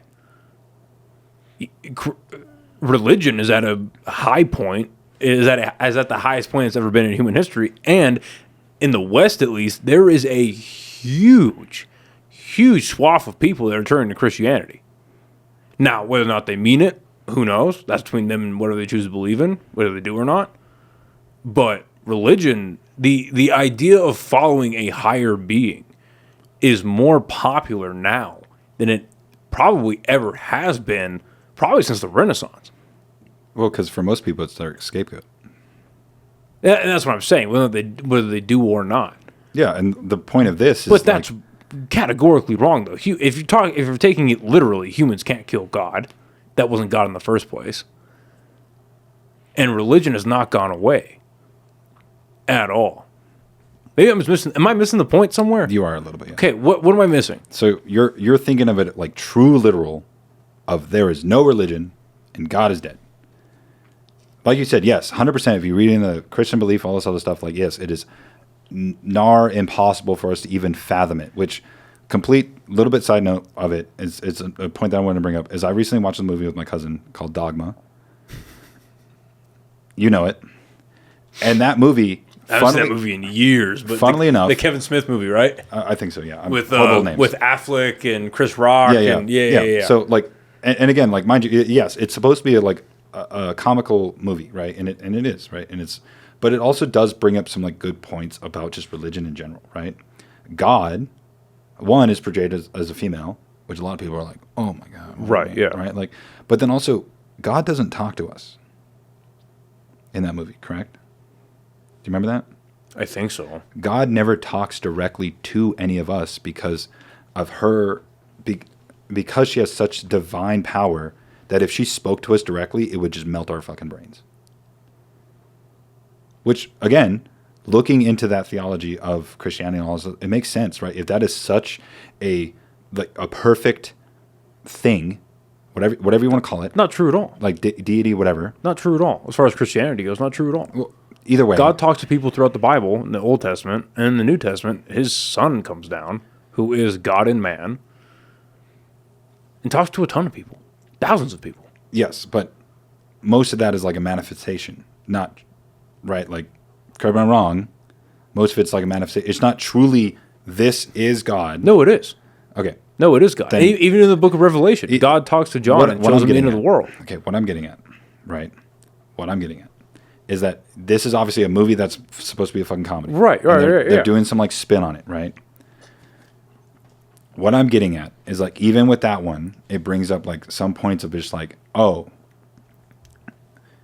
if God is this higher like being, it makes sense why he's going through these different channels to be able to relate with us. And it's harder for us to relate to God due to new advances in life and all this other stuff. And it's harder for him to get his message across. Right? And that's what I mean by that. It's like, I'm down to research those philosophies and religions and stuff. But a lot of this stuff too is saying that like before, a lot of us were devout. And I actually disagree with you that a lot of people are moving towards a set religion. Most people are going against that and becoming like atheists, in my opinion. They may be saying that they're becoming a Christian or whatever else, but that's probably just to fit in with the social construct. Like a lot of people are forced to go to Christian camps, all this stuff, other stuff growing up, but they don't believe in that stuff. They don't actually like fully understand it or believe in it. So a lot of them, they just fake the funk and just do it, right? And that's what's hard, right? Like you can't talk to the 7 billion people we have in this world and have this like true conversation with them, because for a lot of them, once they open their eyes and they just, look just a little bit outside of it, or even just learn about other religions, or like because of the media and everything else, like we're skewed to think of religions as like a bad thing. And I'm not saying religion's a bad thing. by no means. What I'm saying is that like when he's saying like God is dead and we have killed him, is he's saying that we became so sentient and so without faith that we killed that belief and that just devout following of God. Why do so many people follow a God? Wait, say that again? Why do so many people follow a God? Because it just gives them an scapegoat. Like, and I'm not saying that as like they're fucking wrong. It's just like, don't get me wrong. You don't think there's any positive reason to it? No, yeah, that's what I mean. Like, there is a positive reason to it. Like, taking an scapegoat is valid for. That's negative though. No, not always. If you right, like, that's a good example. If you find yourself where it's like, dude, I can't even think of something on the top of my head, but basically it's like, if it's easier for you to just accept, hey, you know, what I'm doing here, eventually I'll be able to pass on and I'll be able to be judged either if I go to heaven or hell by a higher being, and that gives somebody content. That's the point of religion. It gives you a purpose. Okay. Right? That's the point of it, is that it gives you a purpose. So there's nothing wrong with like believing, oh, I have to be this, that, the other. But being given a purpose and using something as a scapegoat are two very different things. Because using something as a scapegoat is getting away with your wrongdoings. That's not being given a purpose. I mean, I'm probably using the wrong term, but what I'm getting at is that like, you can see it as like, because some people, they're just like, I don't want to look into more of it. I'm fine believing in God, and they're just true ignorance. I'm just like, I don't care about other stuff. Is it ignorance, or is it devout faith that, based upon the evidence that they've been shown, this is correct? And that's philosophy. Or is it? I'm telling you right now, that's philosophy. Or is it fear of consequences? Is it? What do you think it is? Because it can't be. So to use my own word, it can't be scapegoat. It can't be. Well, to use my own word, to not scapegoat this conversation, but like that is philosophy. This is what founded all of these like theories of thought and these theories of religion and all this other stuff. Is that alone of like, none of us know what's right.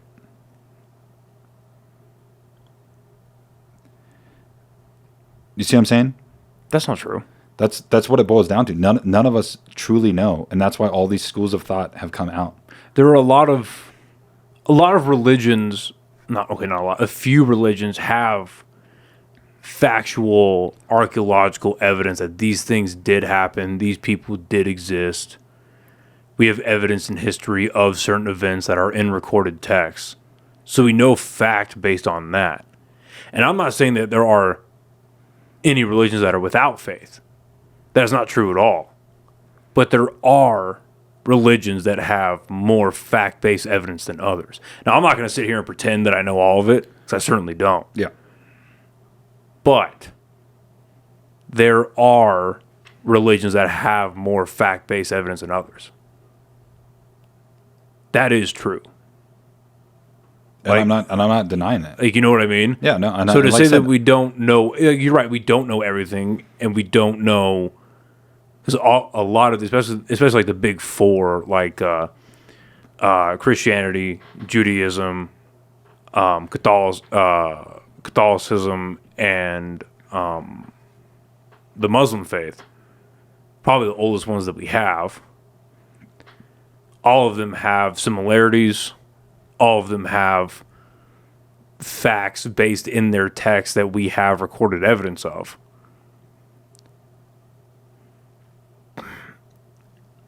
But also something to think about with that, right? Is just like, we made it thousands and thousands of years to pretty much giving our lives to this higher being because it just made sense. Right? Like, we didn't know about what's happening miles away from us. We didn't know what the fuck a mile was. We didn't know a lot of these things. Right? Like, you know, fucking look at the Aztecs. They fucking sacrificed people just so it could rain. Right. Like, right? Plain and simple, right? That's what they believed in. And having that belief, that just like... But we have scientific evidence now that that's wrong. Yeah, of course. But even some of those things of like, you know, yes, there is fact-based things, but there's also some things in those texts that have been proven wrong. Right? I'm not going to directly quote any of them because I haven't fully read into that side because I'm currently focusing on like just the schools of thought of this. Just because, like I said, I do not see myself ever, and again, I will gladly eat these words. I'm telling you right now, I will gladly eat these words a fucking year from now, fucking 50 years from now, whatever. I will gladly eat these words that if I fucking turn out and I'm just like, you know what, I believe now, right? And I'm not disproving people either if they just have that one moment and they're just like, I felt God's hand. Or whatever metaphor, right? Like I heard God, or whatever. Good. Dude. Genuinely, I'm glad for you. No, right? no, I'm just asking questions. No, you're good, and that's what I'm saying. Though, it's like, and that's what's fun about this, right? Like, I'm not against talking to some people about this, but like, what's funny is that whenever I try to have some of these like intellectual conversations with some of these people, is that they get really defensive, and it's like, look, I'm not trying to poke holes through your religion. I'm just asking the why. Right? I'm telling you, if it just comes down to that you just feel good going to church, you feel good praying, you feel good fucking preaching to Allah, then I'm fucking happy for you, dude. I just can't see myself doing that. I've seen it. I've seen fucking Muslim prayers. I've gone to fucking mass. I've gone to all these different places, and I just don't. And maybe it's not my time, and I accept that. But what helps me is the mindset of like absurdism and nihilism, right? And so, how does looking through the life through the prism of something like nihilism beneficial to your life? That none of this matters. All right, specifically nihilism, right? If I'm fucking stressed the fuck out about this move that I'm doing or whatever, I'm stressed out about packing this shit, moving this stuff, whatever. Nihilism can help you in the sense of, does a lot of this shit really fucking matter? If I move, I mean, you know, I have a statue of fucking Scarecrow and Eileen the Crow from Bloodborne and shit. If one of the fucking arms break on her, is it the end of the world? It's not. But that's putting things in perspective. That's not just saying nothing matters. It's just saying, I fucking... But also, you're allowed to be sad about that. Bro, you think if my fucking Ben Affleck out there fucking breaks, I'm not going to have a conniption? Yeah, and that's... yes, but nihilism, what I'm getting at, is like nihilism too, just like, yes, it's fine to fucking mourn things and be like, oh, this really fucking sucks ass. But nihilism can help with just like, I'm fucking overwhelmed. And if you take a step back and you just follow nihilism, you're just like, well, none of this matters. And it kind of just helps you just get through the next minute, next 10 minutes, the next hour. Is there not a more positive way to go about it, though? There absolutely can be. But why not choose that? You can. But why don't you? I don't know. I'm not saying I always choose nihilism. Like I said, I usually choose absurdism. Okay. So like absurdism, right? Absurdism is accepting the absurd of just everything. When my fucking roommate messaged me and said that he got in a car accident and he got hit by a car, he was on a motorcycle and he fucked himself up and almost died. You want to know the first things I fucking told him when I saw him? Other than, you know, making fun of him and shit like that. I looked at him and I was like, yeah, that's pretty fucking absurd, huh?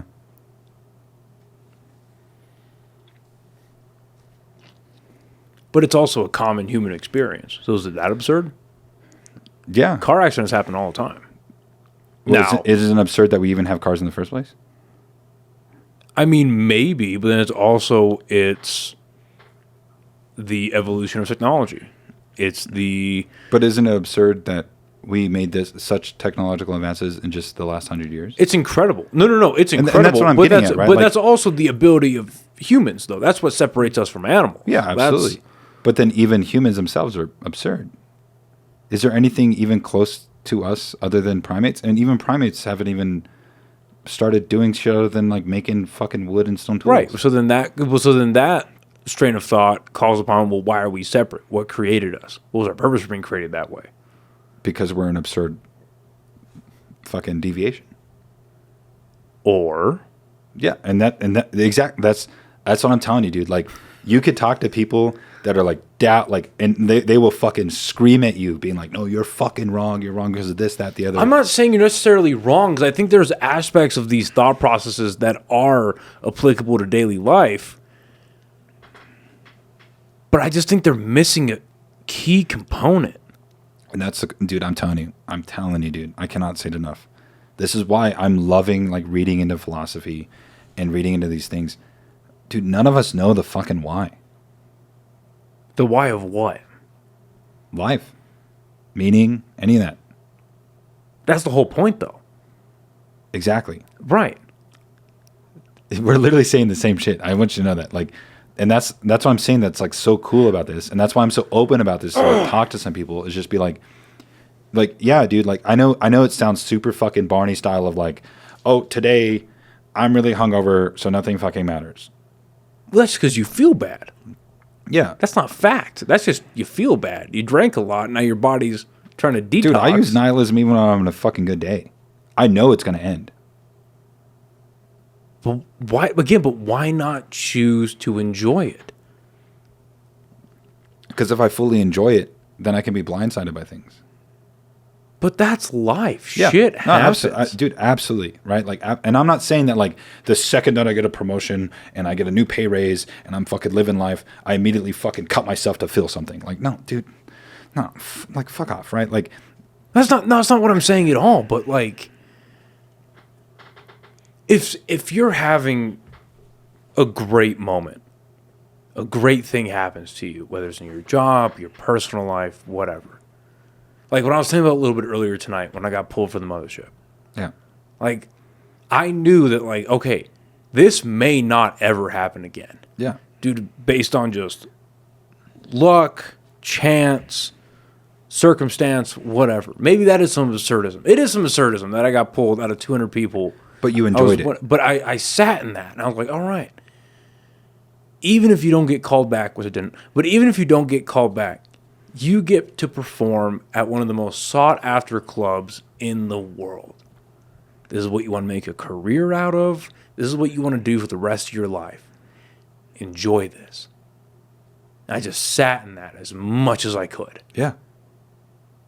If I had chosen this other route, and been like, well, this is going to end anyway, so oh well. Well, okay, not entirely, right? Like, yes, absolutely you can go off the deep end and just think literally completely negative about it. Like, yeah, I knew that moment was going to end. That's why I sat in it for so long. Hear me out. Still with the nihilism thought, you could have been like, this doesn't really matter. And just... But that did matter. That's the point. But you even said, right, like you may not ever get a chance again. Yeah. And I'm not saying that you need to not care at all. Nihilism, right, is that there's no point ultimately for it. Why are you arguing for no point? What do you mean? Like, why are you arguing for the viewpoint of there is no point to this? Why argue for that? Because that's literally the point of that philosophy. Which is why that I said that, yes, it helped me through some things, right? I was in a bad moment of my life, and I was like, yeah, none of this fucking matters. I'm going to wake up, go do my fucking job, and I'm going to come the fuck home. Because it doesn't fucking matter. And I'll tell you right now, a lot of parts of that job will never affect my life again.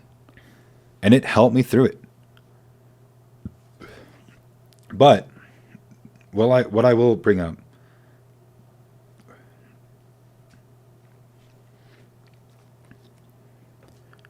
but you understand why you can't live that way forever, right? yes. But it's not sustainable. Like by definition, it's not sustainable. Because then why do anything? Why experience anything? You know what I mean? Like, it's not... Yeah, I don't know how else to say it. It's not a sustainable way to continue living your life. It's not. And I'm looking it up. There's 3 answers to nihilism. And I want to make sure I quote them directly. Because there is by Nietzsche, the guy that made it, he said that there's 3 answers to knowledge. The guy that literally founded this made that there's. What's your answer to it? My answer to it? I care about your answer. My answer to it is that it can be used as a tool to get you through some things. Okay, but you use it as a tool to get out of something. Other people could look at that as a way to give up, which is technically getting out of something. I'm telling you, I got to look at these answers. Which is technically, if you're deciding to give up, you do get out of something, but it's a complete zero-sum negative outcome, which doesn't help you or anybody else. Because a lot of times, unless obviously it's nefarious actions, if you have a positive outcome, other people around you can have a cascading effect is not the right word. It's you doing well can help others. And when used properly, it will help others. But just giving up obviously is nothing for you, then you can't contribute to the life of other people. You see what I'm saying? Yes. It's not good. So, yeah, dude, I wish I had this fucking pulled up before we started. So why live in absurdism then? Where does that benefit you? Because absurdism is both negative and positive. That's a generic answer. Give me something better. Come on. I mean, that's what it is. I'm sorry I'm trying to fucking look this up because we don't have a fucking guy fucking typing away, fucking doing his thing. Well, okay, but tell me why absurdism is good. So absurdism is good because, like, for me, I've had a lot of bad luck in my life, right? And, you know, you could base luck down into a faith. You really could, if you think about it. You could really just, you know, the fucking true crazy examples are fucking Two-Face and then, Jesus fucking Christ, the dude from the movie that, like, completely stone-faced and he just flips a coin to see if somebody lives or dies. No Country for Old Men. No Country for Old Men. Sugar. Right? Like, those are extreme examples of luck. I don't say they're villains, though. Okay. And but Harvey Dent chooses to be evil, though. Yeah, yes. But he's also choosing... He's also kind of tongue-in-cheek with it because he knows that Batman's gonna still have faith in him. Yeah, yes. And, like, yes, also he skews the fucking coin flip by having, you know, the same side of coin, all this other shit, right? But, like... No. That's a Dark Knight thing. That's a fucking Dark Knight, Christopher Nolan thing. Fucking... No. Excuse me, fucking little Mr. Comic. But you get what I'm saying, right? Like, people that will go into that, like, point will, like, skew the odds and shit like that and try to make it be like, oh, it's a luck thing. But even with, like, luck... Like, dude, just think about it, like my mother, for example. I have really bad luck, and I've proved that I have really bad luck. And I keep bringing up all my bad luck because eventually, it has to either reset the fucking counter or it has to fucking switch back to something else, right? And so, I bring it up also just because, like, some of the shit that I've lived is fucking absurd, dude. It's fucking absurd. Like, and that's why, like, I don't talk about this stuff to flex on people and all this other shit, but it's like, my parents were fucking gunfighters, and that's how they met.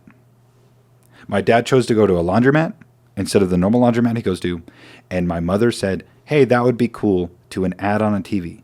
Those are literally the two decisions that made me sit here. That's it. And it's absurd, the fact that my dad chose to go to a different fucking laundromat on a fucking whim. Do you know how cliche that story is, though? It is. So by definition, it's not absurd. It's a common human experience. But all of it's... That you decide to make a different decision, and you meet this person, and it turns into a relationship, it turns into a business venture, it turns into a friendship. That's the human experience. It's not necessarily absurd. It's just a thing that happens. But that's what I'm getting at, is that it's all absurd.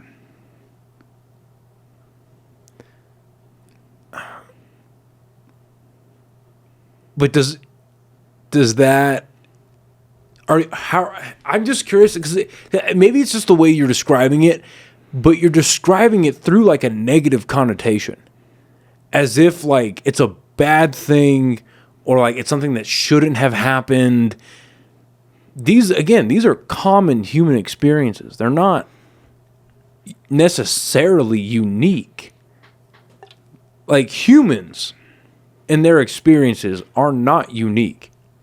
It's how you deal with, not even how you deal with them, but it's how, it's the better you know yourself and the better you digest your own experiences and the better you're able to react to them and the way you explain them and the way you articulate them, that's what makes it unique.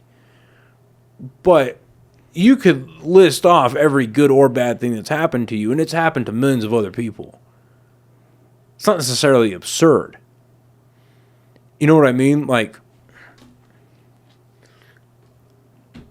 and maybe it's a reductionist view of things, but again, the human experience is not necessarily that crazy. You know what? It's really not. But it is. That's what I'm getting at. Like it's a cool thing. It's a thing to marvel at because it's your experience. But it's happened to so many other people in better and worse circumstances. You see what I'm saying? I do. So then I don't know, man. I think so. What I'm getting at too, also with this, to be devil's advocate to the devil's advocate, is then what's even the point of this podcast? To have fun. Yeah, it's just a fun thing to do. Yeah.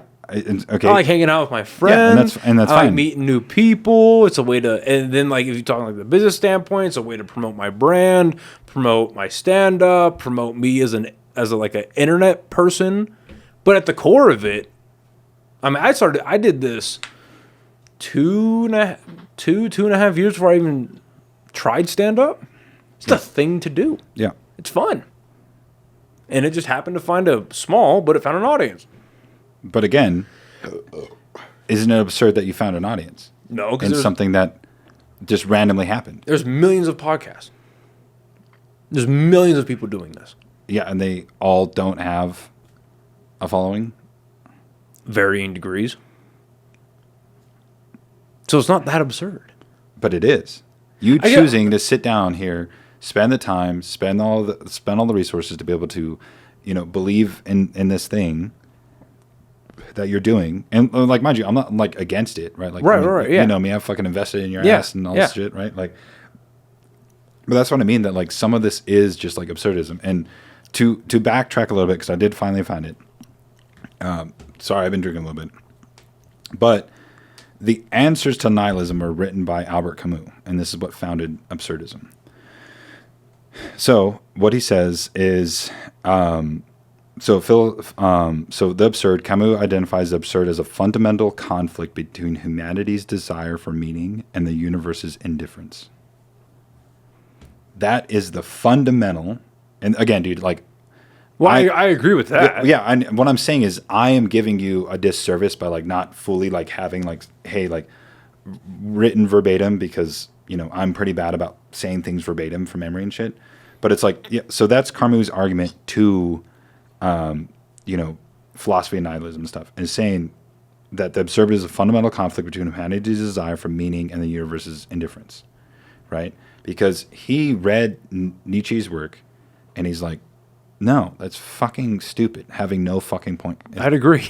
Right? Like, trust me, dude, I'm telling you, if you read into Camus, you'll understand more. Because again, this is a dude that spent his entire life writing about this shit. I'm just a fucking shit fuck dude that pees in pools. Let's be honest with ourselves, all right? Let's not get ahead, right?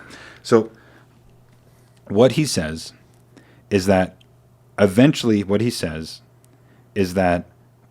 will lead ourselves into what's called philosophical suicide.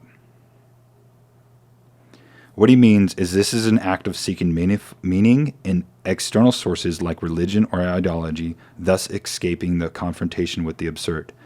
And the best part about that, after what we've been covering from my own belief about absurdism and all this other stuff, is that sentence in of itself is absurd, right? I see what you're trying to say. You get on cooking? No, you weren't cooking. You were fucking using all the wrong ingredients. But I see what you're trying to say.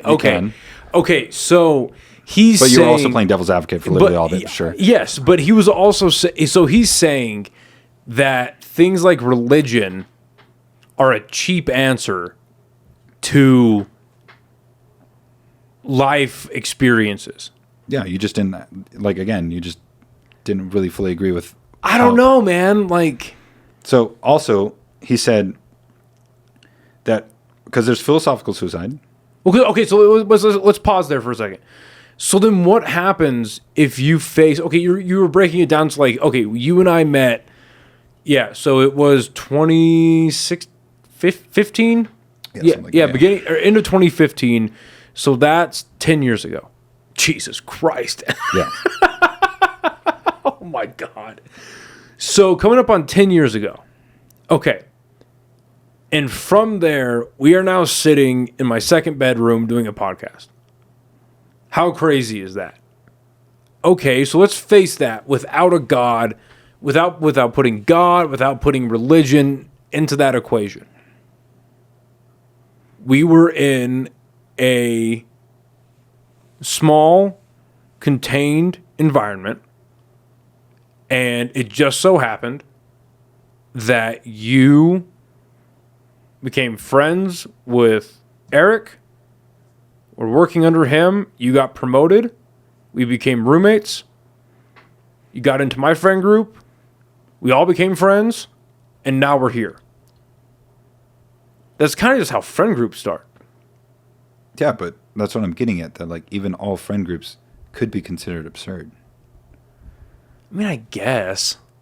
Right, like and like I kind of see the point, but like, and this is what I mean too about just like even just religion in general, right? Right, like just having some kind of, and I know I'm using escape a lot, but it's like just having some kind of just like, oh, this is just how it is. That's what this is giving you is some kind of like, oh, like how crazy is it? Yeah, that all these pieces. Yeah, I guess. And it's just embracing the fucking absurdity of it, and that's what I mean by like a lot of my things, right? Like my job and stuff, dude. How absurd is it? Like just medicine in general, dude. Right? Like that's why I love the medical field. That's why I'm gonna stay in the medical field because fucking the medical field is fucking absurd as shit, and I fucking love it. Dude. Oh, I agree with that. Yeah, for fucking, sure. I get you. You got fucking ghosts in your blood, dude. You need some leeches. You heard? Right? Like, fucking bring me back to the 1800s. Okay. Right? Like, here's what I should have asked you 20 minutes ago. Yeah. Here's what I should have asked you 20 minutes ago.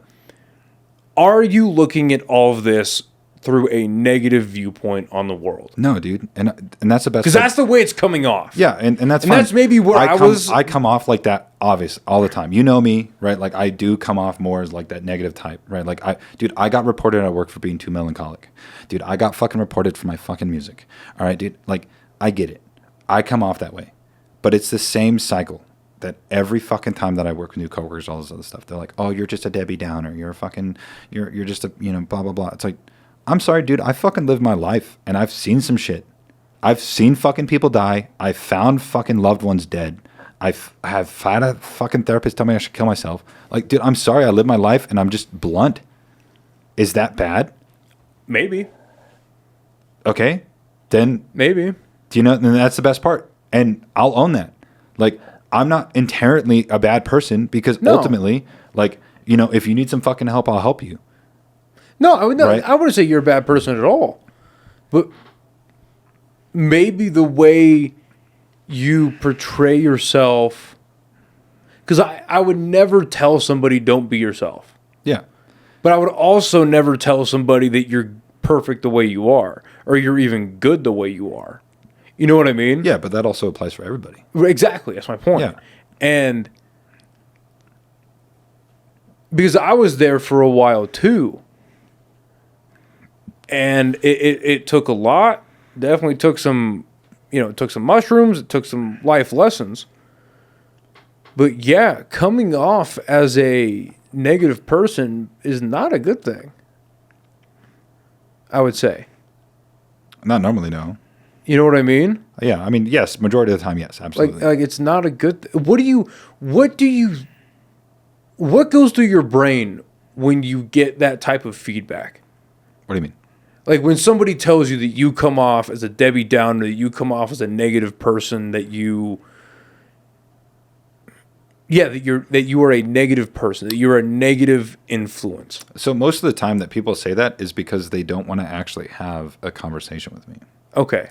Because so most they're of the all time, half baked anyway. Yeah, and that's a thing that like I had like this like running theory around work is like and I tested it and I had multiple people agree with me. Just how my voice is. I know I'm speaking in a microphone right now, but dude, you even know this has happened. The amount of times that I've said something and it's been missed just because my voice is like that perfect octave that it's just easily just fucking just lost. I say this because you know this for a fucking fact. Me being your friend for over 10 fucking years, right? The amount of times that I've said a fucking joke to just you, but nobody else heard, and I said it out loud is astronomical. Tell me I'm wrong. Tell me I'm fucking wrong right now. Yeah, bitch. Well, no, but exactly. That's what I'm getting. Okay, so here's my... So yes. So like to go back, right? Like whenever they say, "Oh, you're a melancholic, you're a fucking sad dude," I'm like, okay, cool. If that's how you want to fucking perceive me, I'm gonna prove you wrong because I'm a spiteful person, right? I'm gonna do that no matter what, right? Like me being, because if anything, dude, and I just like I'm moving to a fucking new job, right? The amount of fucking people that I told day one when I was working with them.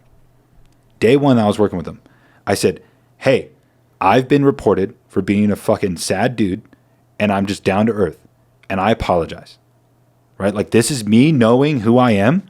This is me owning who I am, but also me saying I also own what I fucking do. And if you have a fucking issue with me, just fucking bring it up, dude, and have a talk with me.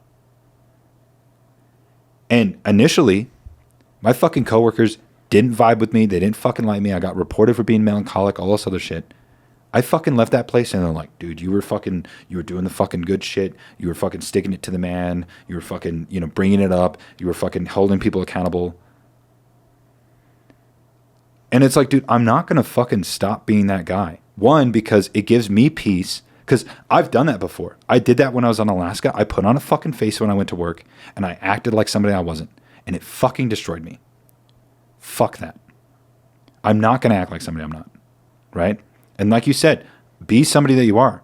And also know your crowd, dude. Like, I'm not going to fucking go up and make some stupid fucking Zoomer joke or some shit, right? And be like, fucking, hey, remember whenever the fucking memes imploded and it was just E? No, I know my fucking crowd, right? Like, I'm going to know my people. You see what I'm saying? But it's like, if I go up to some fucking boomer and I'm just like, yeah, remember whenever the memes imploded and went E? Like, I ain't going to get shit. You know what I mean? So it's like, but instead, if I'm like, oh, hey, it must be nice that, you were able to get a fucking house instead of, me when I was fucking shitting myself on a diaper. At least you were able to get a house and able to take drugs and not have any repercussions, right? Like, kind of definitely a big fucking tangent. I know that. But, I'm genuinely am surprised we're locked in so much about fucking philosophy and talking about this shit. But I want to see you do well, and you are. You're doing very well. I just don't. Is it wrong for me to enjoy the chaos? Let me pitch the fucking ball back to you and say, is it wrong for me to enjoy the chaos that I found myself in?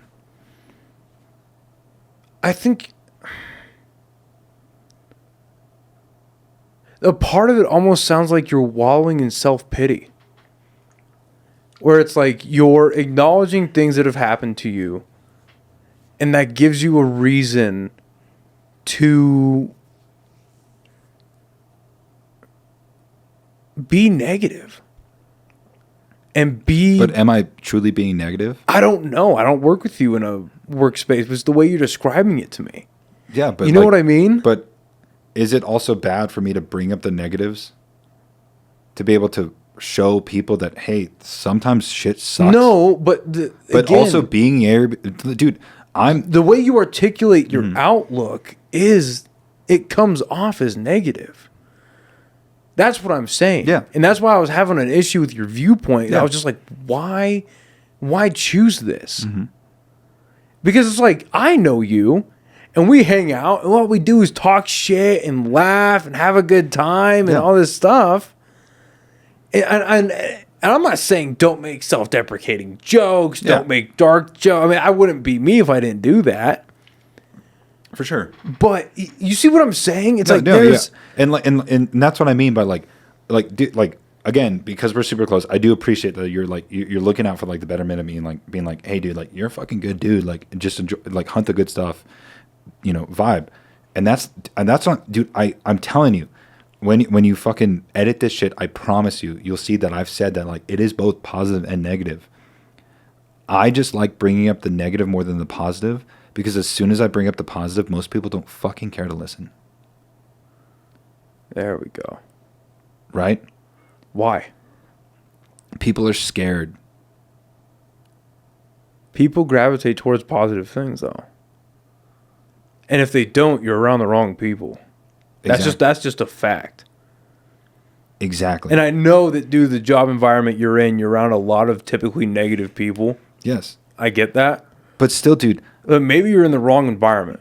But still, dude, like, if I can't say something like, dude, I just watched this fucking dude die, or whatever, like anything negative, like, a better way to say this, if I don't know how you're going to react, or if I see how you react to something bad, I see more of your character than I do when you're good. See what I'm saying? Like my friend that, like, I'm bringing this up just because it's a recent event. My friend who just got in the motorcycle accident, right? He fucked up his shoulder so bad that he couldn't even fucking, put a shirt on. Right. But I was there for him. And I was there for him enough that he needed. Like I said, I walked into his ER room and I started talking shit to him as soon as I walked into there. But I knew him. He's a good fucking dude. He's a good friend of mine, right? And as soon as I started talking shit to him, he started fucking laughing, and he's like, and I was like, good, right? Because it's like, working in the ER, people are always coming in and being like, hey, good news, blah, blah, blah. And they put on this fucking face, blah, blah, blah. But it's like, no, I'm going to come in and I'm going to start talking shit to you. It's real. Because you're one of my fucking homies. It is real, yeah. Yeah, and it's like, that's what I'm saying. Like, it's one, but it's, at the same time, right? Like, whenever I was changing his bandages, right? Like, and this is what I mean by like, I'm gracious that like, I had that conversation with Joey to like fully understand empathy whenever I was 19, because I've been able to fully like understand it more and like fully fucking like, actually feel something from that of being like, oh fuck, right? Because like fucking before, like I was just like, oh big whoop, like you're in pain, I don't fucking care, right? Like now, like when I was helping him, he didn't get discharged on fucking pain meds. So his first fucking 24 hours, I know in my field, I know the first 24 to 72 hours are the fucking worst, especially because he had a lot of fucking burns because he got on a fucking motorcycle. And guess what? Road rash is a burn, and burns are literally one of the fucking most painful injuries you can ever have in your fucking life. And he got a lot of them. And whenever I was changing his bandages, I told him, I was like, dude, I will keep doing what I need to do. You understand what I'm doing. I need to change these bandages. But at the same time, if you need a fucking breather, just fucking tell me you need a breather, dude. I'm not here to torture you. I'm not here to be the fucking bad guy. I'm not here to fucking laugh at you or whatever else. And it got to the point that like the second time I changed his bandages, I was like, dude, you want to know what I found that helps? Is here's a fucking rag. Bite down on that bitch. It helps. Right? Like I'm not trying to lie to him. I'm never going to fucking lie to him. I never lie to my patients. I'm never going to be like, right, but that's a caring moment. That's good. Yeah, that's what I mean by but understanding some empathy and being like, hey, I empathize with you. And I'm like, hey, I know you're in fucking pain, but also like, I'm here to be able to give you the fucking moment that you need to breathe and understand that. And this, like, call this a fucking whatever it is, but it's like, dude, I should have been gone in my new job fucking weeks ago. But the fact that I was able to be there for him and be able to help him, because if not, he would have had to call somebody else, get somebody else to his fucking house because he was my roommate. Right, which is a good thing. Yeah, exactly, right? And but it's like, and I'm not saying it's a fucking bad thing, but it's like I'm glad I was able to be there for him, dude. Because having that fucking talk with him last night where he fucking poured me a shot of tequila and he was like, dude, I fucking appreciate you. I'm so glad that you're able to be there for me. And, if you fucking ever need something from me, like, just let me know. Like that's what fucking matters, dude. I've had that same talk with some people because I've been at some fucking lows and I've fucking told some people like, hey bro, you fucking hooked me up. And I appreciate that. Right? But what I'm getting at is like my thought about absurdism, right? And how it's helping me like fully fucking tie all this stuff together is like me not being able to leave my job. It's pretty fucking absurd in the first place that I even got fucking hit by a car. It's absurd the fact that I was even able to be there for him. And I'm not going to sit there and not care for him. I'm going to do the best that I can. But I'm also not going to fucking belittle him. If he wants to try to do some shit on his own, I'm going to let him do some shit on his own. That's positive. Exactly. Stay on that. Yeah. Stay on that. Yeah, it's good. I'm saying that there's positive, yes. But what I'm getting at too is that just because there's positive things in my life, I found most of my enjoyment, and this is what I mean by like, I was asking you, is it okay, or, you know, is it fine if I find enjoyment in the chaos? Why do you define it as chaos? Because for most people in my field of work, as well as just anything else, so for example, for me to do everything that I'm trained to do in my job, for me to intubate a patient, for me to fucking cardiovert somebody, for me to fucking do any of that shit, right? Like Elise does this more than me. He gets to practice more than I do. For most of us to be able to do our job, somebody needs to be having the worst day of their life. Right. Fair enough. Yeah, I'm just trying to pick as many points out of this as I can to really understand where you're coming from. That's what I'm saying. It's just like it just helps you just like for me, it just helps me just enjoy. How do you take care of yourself? Genuine answer is horribly. Like for real, like how do you take care of you? What do you do for you? So like the physical side, obviously, like you know, I'm slowly working on getting fucking better about it. You know, like anybody else with fucking depression, there's sometimes that you just fucking wake up and you're like, I don't fucking care, and you don't even shower for the fucking day. Sure, fucking call me a fucking sinner. What? Everybody fucking. Nice, call you stinky. Cool. You're gonna be fucking wearing my underwear later. Like it matters. So, anyway. So retarded. What I'm getting at is like, and like you like you said, like how do I care for myself? Is like just a lot of those things of just like looking back and like where I came from, but also just some of the experiences that I've gone through, right? Like, you know, more experiences than I can say on here, but just like, you know, like for example, me blowing my fucking trailer, dude. Like I started with me blowing my trailer, me working with my new fucking coworker and stuff. Yeah. Hell yeah. Because those moments is where you really find who somebody is. And like, I really don't know any other way to say that other than cheesy, but it's just, you learn who somebody is when they're at the lowest of their life. Okay, right, but what do you do to take care of yourself? Like, what do you do in your daily life to take care of yourself? So a lot of the things that I do is I like to, me personally, I'll like, you know, watch a lot of YouTube, shit like that. But I watch a lot of different YouTube of just like, you know, I'll delve into like, you know, world stuff just to see what's going on with the world. But for example, if I find something that it's just, you know, I mean, it's classic media of just like doom and gloom. Everything fucking sucks. Who cares? If I find myself in that state of just true depression, where like nothing matters, blah, blah, blah, I find ways to just enjoy life. And whether that be talking to somebody, right? Because it's not always the best, but it's like, hey, I'm having a shitty time. Let me go find somebody to talk to.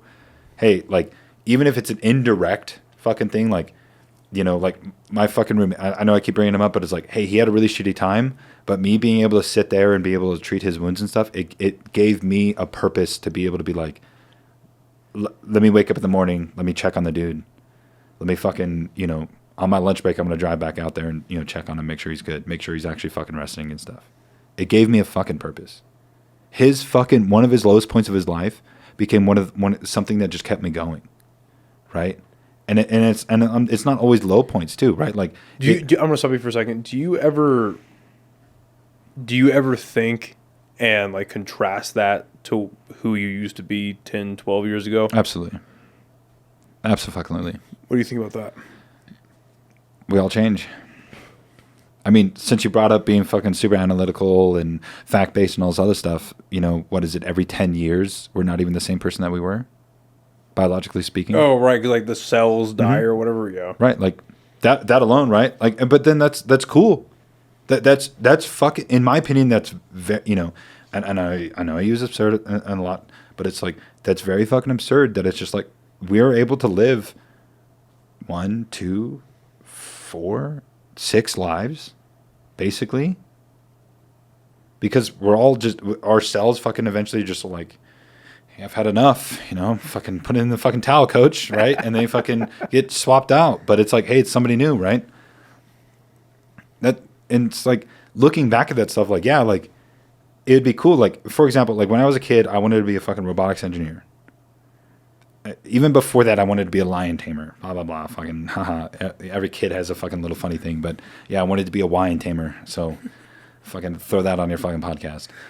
And so, but yeah, like I wanted to be a robotics engineer. And then eventually I was like, you know, it'd be really cool, make fucking prosthetic limbs for people. And then I went to NMMI and I was like, holy fucking shit, I'm stupid. But in my defense, that was thanks to New Mexico, because New Mexico was rated fucking 47th in the fucking nation. Nope, we're 51st. I have a whole bit about it. Now, we're yeah, 51st. tracking now, yes. Very, very much tracking now. But I mean, like, at the time, we were 47th, right? Yeah, at the so, time. like, fucking tracking, all right? Yeah, we're long behind Canada, tracking. Our 50th state. Never forget. Incoming is Greenland. The 52nd. So anyway, what I'm getting at is like, yeah, like looking back to that, because then eventually I wanted to like, when I went to military school, I was like, I'm gonna be an Air Force pilot. I'm gonna serve the country. I'm gonna be an Air Force pilot. That didn't fucking work out. I was a fucking Air Force prep. When I was in college, I was a fucking Air Force prep. What came of that? Fucking nothing. You're in a helicopter sometimes. That's cool. Close. Okay. You're in the air at times. Wow. Riveting. Yeah, thank God it fucking took me 10 years to get here. Instead of just jumping straight to fucking chain. Yeah. Hey, you're doing pretty good. I'd say you're doing pretty good. Yeah, that's what I'm All getting. that shit you were telling me before we started doing tonight. All that shit you're telling me, you're doing pretty good, dude. Come on now. Yeah, no, and that's like, and that's what I'm getting at. Like, if I can come to you, right, and just be like, hey, you know, and it's not even me just being a Debbie Downer, just being just like, hey, some of this shit kind of sucks, blah blah blah. Well, that's fine. No, that's right. perfectly fine. And then like, it's the way you view things on a day-to-day basis is what matters. And like, don't get me wrong, that's what matters. And like you said, taking care of myself. Like, don't get me wrong, I'm really bad about fucking looking at shit in a very negative light. But by looking at stuff in a negative light, I can eventually find the good in it first. Because what I mean by that is there's been plenty of times where I've been fucking sideswiped or I've been pushed to the side or whatever because I look at something in a positive light and then I get fucking side railed with something that I didn't see coming. And so I found, me personally, again, this isn't the fucking answer for everybody, and I know it's not. It's fine. I fully accept that. For me personally, whenever I see a problem, I see what is the literal worst case scenario with this. And I build up from there. That's good. Right? I'm the same way. Right, like, hey, with this move, what's the worst thing that can happen? I blow my fucking diff. What's going to happen if I blow my diff? Well, if I blow my diff, my fucking parents are between Albuquerque and where I am right now. I might be able to call for them for some help. Hey, if this, that, the other. Right? You see what I'm saying? Like, even just a rough plan helps build up from there. But it's like, hey, while I'm driving, instead of fucking freaking out and being like, oh, is that my differential freaking out? Oh, did they actually put in the fucking, you know, did they actually plug my fucking oil pan? Instead, I'm just going to spend some time and be like, because I used to hate fucking traveling. I used to hate fucking driving. I fucking used to hate it like the bane of my existence. But now, like, I've found it's almost like a meditative state of just to be able to get there and just reflect on some things and just be able to, like, put some fucking YouTube on that's, like, basically a podcast and just be able to listen some stuff. And that's why I found a lot of these things, right? And I'll let you say something, but I really want to tie back in. I'm listening. No, I'm listening. So so mind you, we talk about philosophical suicide. And basically what that comes down to is philosophical suicide is giving gross faith without asking the why to your faith. And, it's like I said, seeking meaning in external sources like religion or ideology, thus escaping the confrontation with the absurd, right? That is an answer. Camus argues against it.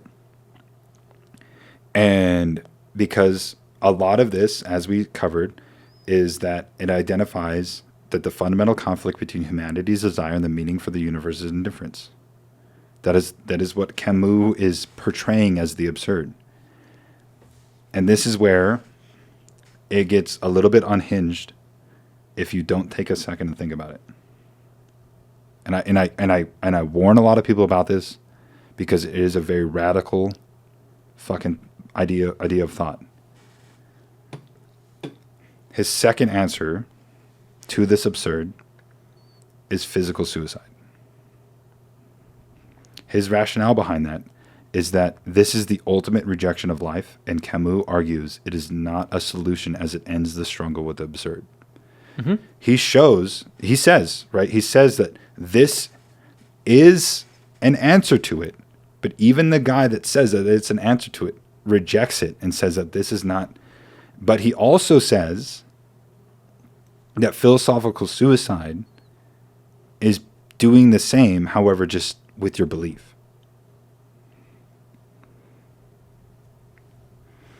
The last one is the revolt.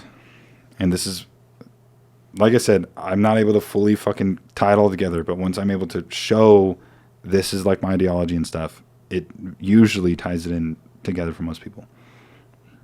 His final answer is Camus proposes a revolt, in quotes, against the absurd, which involves accepting the meaningless of life, embracing freedom, and creating one's own values and meaning through action and passion. So the things that we've been talking about for the past hour or so. Try two. Yes. I mean, we started off pretty rocky, but we've been pretty much consistently talking about this. What I'm getting at is, would you agree that with that thought, that last thought alone of acknowledging the existence of inherent meaning, that's the inherent meaning. So I'll just go into his meaning. While acknowledging the existence of inherent meaning, Camus believes individuals can find meaning in the present moment in their experiences and their interactions with the world. Mm-hmm. And that's what I mean. Oh, for sure. Right? Like, that's what a lot of my stuff is. Like, I'm not here to fucking say that God is wrong. I'm not here to say that Buddhism is wrong. And this is why I say that, like, I'm a little bit, I'm envious of it.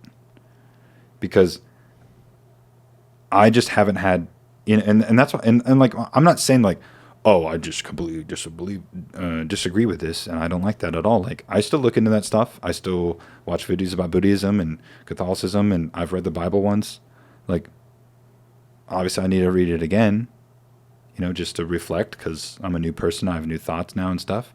But I just haven't had that moment, and I don't believe I never will. I ever will, excuse me. Well, I think, go ahead, keep going. And so that's like my thought of just like, most of this is absurd, and I enjoy that. I enjoy the fact that, like, we can have this conversation about this stuff. And, like, because I used to be a very defensive person of just been like, no, I'm right and you're wrong, like, blah, blah, blah, right? And that's, defending from fucking, stemming from just... Well, that's also the ignorance of youth. Yeah, and that's fine. That's being young. Yeah, right. Like, and I used to be that way, but also too. I was that way too. Yeah, and it's like, but just even just now, it's just like, even like whenever you're bringing up like other religions and stuff, like, I don't fully know that stuff, and I'm gonna be the first to fucking say, hey, I don't fully fucking know that, but this is what I'm saying. But I'm saying that first to say, because I'm not gonna try to fucking backpedal. Right, I'm not going to try to do that thing of like, oh, sorry, what I meant to say, right? I don't try to do that. I try to be upfront first and be like, hey, I don't have a lot of research into this field, right? Whatever else, right? Hey, I haven't seen that technique before. I haven't seen this, that, the other, but like this is what I think about this issue, this problem, whatever. Told right? a few women that, Yeah, I figured you did. I've never seen that technique before. Yeah, what the fucking 2-inch ween? Is that the motion of the ocean or It's whatever? called a millimeter Peter, son. You ever getting fucked by a sewing needle before? Why are you saying son after you talk about your penis? Why? Answer the fucking question. You're such a piece of shit. Why?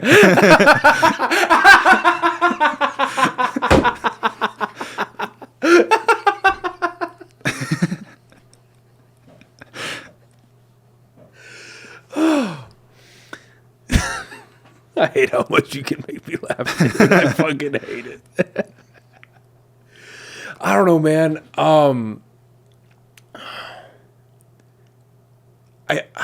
There's an extreme amount of value in that last point where it's, taking value in the day-to-day and in the present part of life. Just the way, not the way you're explaining it, just like what you're reading. Yes. And again, this is 100% a personal belief, but I just think the rejection of a higher power, I'm going to start here. I think the rejection of a higher power is stupid. Like, I just think it's very really? Like, you don't think there's any higher, I'm just saying Christianity, but any higher power? And I think that's where a lot of this is coming from, where it's taking just humanity at its face and that there's nothing around or above it. You know what I mean? That's what I mean. It's so cool about this is that it's not the true rejection of really a lot of things. It's not saying, it literally is not saying that having devout faith is wrong. It's just saying that if you have devout faith, but it's acting in the absence of it. What it's saying is that, and I can read it again because apparently I'm fucking horrible at paraphrasing, but it says philosophical suicide is the act of seeking meaning in external sources like religion or ideology, thus escaping the confrontation with the absurd. This is specifically okay. So not acting in the absence of it, but it's like kind of writing it off. Like, hey, you can go do that if you want. Yeah, but it's not real. Yeah, and that's what I mean. That it's like, it's like if you had a Christian and a Buddhist that were fighting with each other, right? Like a Buddhist is going to believe that a Buddhist is right, and a Christian's going to believe the Christian's right. Right. Right. All this is bringing up, literally all this is bringing up, is what if there was something where they were both wrong? Like that's it. Like and again, dude, it even. But then, what does it choose? That's my question, I guess. Is like, what are you choosing? Literally, the absurd, which I has think fundamental conflict between humanity's desire for meaning and the universe's indifference. It is literally embracing the fact that we want there to be something. But it's like, why is it absurd? You know what I mean? And that's the best part. Like, there's we don't know. There's a key thing. Then it's admitting ignorance. No. Let me read this part. You just said the point is that we don't know. Exactly. Not knowing is embracing. Well, it's either ignorance or stupidity. No. I'll get to the ignorance thing in a second, I promise. Camus' philosophy encourages a passionate embrace of life, even in the face of inherent absurdity, rather than seeking escape or denial, according to some interpretations of his work. It's purely just saying that there is something, we don't know what it is, and we're going to embrace it. For the ignorance is bliss thing, unless you want to say something else. No, go ahead. Go ahead. So you said ignorance, but I bring up the ignorance is bliss thing. Because ignorance is bliss is a common fucking thrown out thing. It's thrown out all the time, right? Like all the time, ignorance is bliss. And a lot of people, they're like, yeah, that makes sense. But once you truly think about it, ignorance is not bliss. I agree. No, I agree. Yeah, because ignorance is bliss is not, it's not free from consequence. Absolutely. Yeah. Right? Because it's like people, I know people like this in my own life. They're like, I don't want to go to the doctor. If I don't go to I feel fine. if I don't go to the doctor, I don't get checked out. Blah, blah, blah. It's like, well, that's not necessarily true. Yeah. Yeah. But this is the same thing you can say about religion. Right, like, yes, it's easy to say about medicine because we've had these advances with medicine, and we've been able to say, like, hey, if you're coughing up blood, you probably have a respiratory something. Or possibly even a fucking, problem with your stomach and your digestive tract. Right? I'm just saying when people are, like, asymptomatic, but yes, clearly that. Right, yeah. like, I mean, well, if you're choosing ignorance is bliss while you're coughing up blood, you're just a retard. Yeah, I mean, still, okay, cool. Ignorance is bliss even with fucking modern society of, like, oh, like, I didn't want to go in because, I thought it would get better. And then they have to get their fucking leg chopped off because they had fucking sepsis. Dude, I've been seeing... Or fucking diabetics that don't understand that they need to fucking just move her fuck around and, like, just stretch every now and then. Dude, I've been seeing on my Instagram so many reels that are coming up of people that are, like, single, double, quadruple amputees. Mm-hmm. And they're like, yeah... I'm living with I had like these are the symptoms of sepsis, or this is the. It's like, fuck, that's crazy. Yeah. What the fuck? And that's the cool thing about that quote too is just and it really ties a lot of this together is just I'm telling you that like a lot of it like for most people they believe ignorance is bliss, right? Because and it makes sense, right? When you first hear that fucking quote, ignorance is bliss. Like the child doesn't know that the red stove will hurt them. But they find out real quick. But it's still, that's ignorance is bliss, right? Ignorance is bliss by knowing, like, in that thought that child has of like, oh, that's cool. They don't know that it's going to hurt them. So they're in a blissful state of like, oh, that's really cool. Let me go fucking touch that. Let me go fucking finagle that or whatever. But as soon as they touch it, they fucking burn themselves and they ruin it, right? That's what I mean by like ignorance is bliss. It's the same thing as like how we used to fucking like, oh, well, she's a witch, and if she floats, she's a witch, and if she doesn't, she's not. That's fucking ignorance is bliss right there. Fine, you got me fucked up, dude. Like that's ignorance is bliss, right? Like, like just some shit like that. I think we should bring that back. All right. All right. So you see what I'm saying? Like. Of some of those things about like ignorance and bliss, it ties in with like the absurdism, right? And just like some of these things, and that's what I mean. That like, again, none of these is saying like all the religions are wrong. It's fine to have a fucking thought about it, and it's because it even brings up too that like if you accept that there's nothing, that there's absolutely no answer, and because Camus even says it that like basically if you accept that there's no point at anything, that is a true nihilistic belief that there's no point in anything, and the only answer that there's no point in anything is just to kill yourself. Right. And he admits that that's wrong. Which is wrong. Yeah. Yeah, definitionally is wrong. He said, don't get me wrong, he shows that it can be an answer. What do you think happens when we die? I don't know. Okay. I really don't know. I was just curious. Yeah. No, you're good. Do you think it's a black screen? Do you think we go into purgatory? Do you think there's a reincarnation? Do you think it's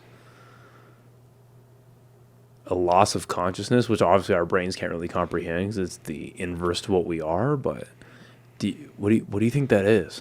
Do you think you? I mean, just like right before you die, there's gonna be like a big influx of just everything just fucking blowing up in your brain, pretty much, because your body's just like going through a lot of stuff. That's what a lot of people say that that have come back from death or whatever. They just have a fucking flush of memories and stuff. Right. But yeah, afterwards, dude, I don't know. And that's what I mean by like, do you think we have a spirit?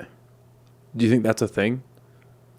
I think it's cool in the sense to just believe in it, like ghosts and shit. No. I'm saying like the human essence, like the thing, like the thing that separates us from monkeys. Even though we share like 98% of the DNA. You're saying, yeah, no, like, yeah. Is there the human spirit? Is that a thing?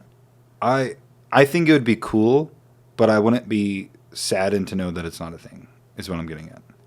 Is like a lot of this, and that's why like I have peace with this, and this is why I say that like I'm envious of some people that have this like devout faith of like the afterlife and all this other stuff, is because I don't believe that that's even true. But these ideologies has helped me get a better understanding of like, hey, it could be absurd and I could just be wrong. Like we could all be wrong, dude. We could fucking reincarnate and Do you think let's say reincarnation is real? Do you think we know it? No, I don't think so.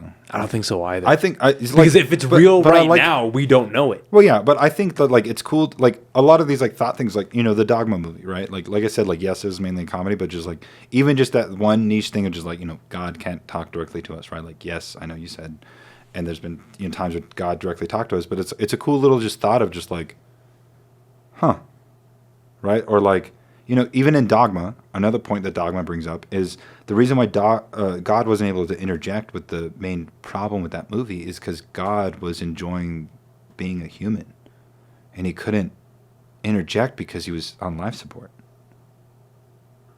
You get what I'm saying? Yeah. So it's like, and it creates more like thought-provoking questions of like, well, is God on life support now? No. Like right now, no. And it's and that's what how would you define life support? A and well, B. It's just what I'm saying is like in that movie, right? He comes in as a human being to enjoy being a human being because we are his. In again that theology, we are created in God's image and we're God's perfect creation. And in that universe, again, we're speaking about a fucking random ass movie. Yeah, Kevin Smith movie. Yeah, I know, but still, it's something that's like it creates good thought. Even though yes, it is a comedy. Like even a lot of comedies can give you like a thought of like, shit. That's right? That's what good comedy and so does. Like and like for that one, right? God was really big into what was it? Like golf? No, it wasn't golfing. It was like something like pickleball or some shit, right? I don't remember. It's been years. I forget. It was like some weird niche sport, and that's how she found him in this like fucking old folks home. Is that he had like a pickleball fucking thing or whatever, and she found him there and just fucking unplugged him from life support, and then God was able to come down, right? But it's like what I'm getting at is like just the thought of like, and again, I'm not denying God. I'm not denying all this other shit. I'm saying that like even if God's real, who's to say that he didn't want to fucking reincarnate himself as a human, and with our medical advances, we've kept him alive for all this time. What? What? In the movie, What do we know if there's just a guy that's been on life support for decades, a millennia? What do you think he's in a government bunker with the aliens? I know I don't believe that he's going to recover, but this is what I mean by this. Like, it's cool to just have some of these thoughts because we can't fully reject them. Is what I'm getting at. People can fully reject God. Yeah, you can fully reject God. You can fully reject anything. Yeah. And that's the fucking perk of being a human.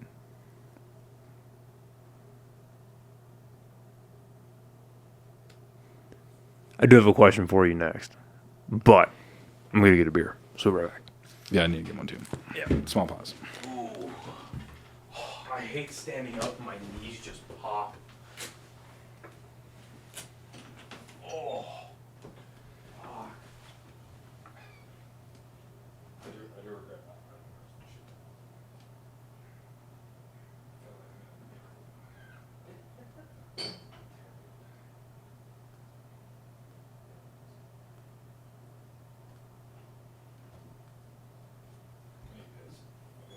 All right.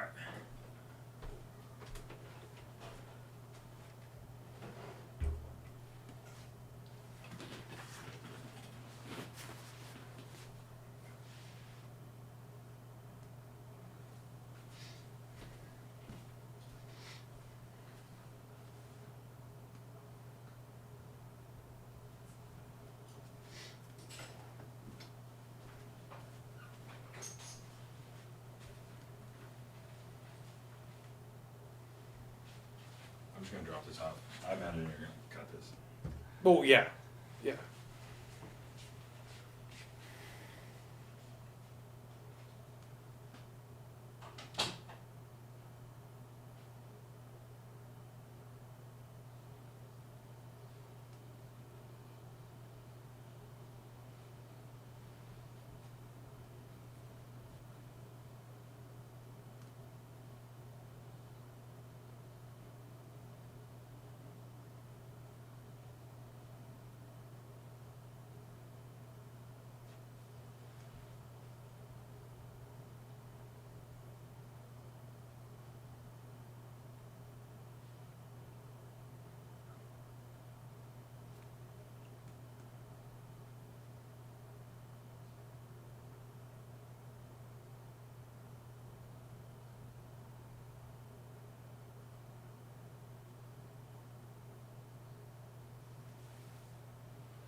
I actually do have positive things about philosophy.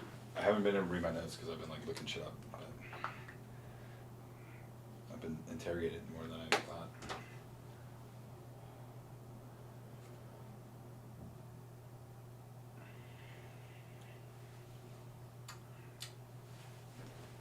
It's gonna be a long episode, dude. You're gonna have to like trim it down or something. No, I'm not trimming shit down.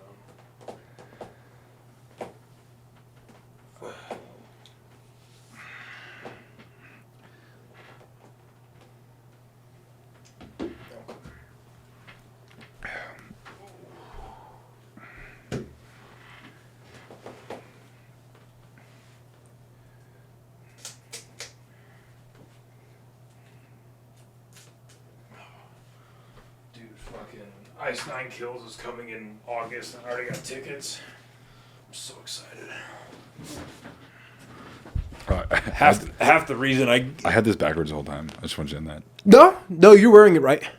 Was I? Yeah, you're wearing it right. Oh, okay. Yeah. I thought, dude, like real shit. I thought I was. Wait, let me see. Like now I am. Yeah. 100%. Oh yeah, you definitely had it backwards, dude. Fucking. Welcome back. Yeah. No, half the reason I go to that band, like they put on a great show, Ice 9.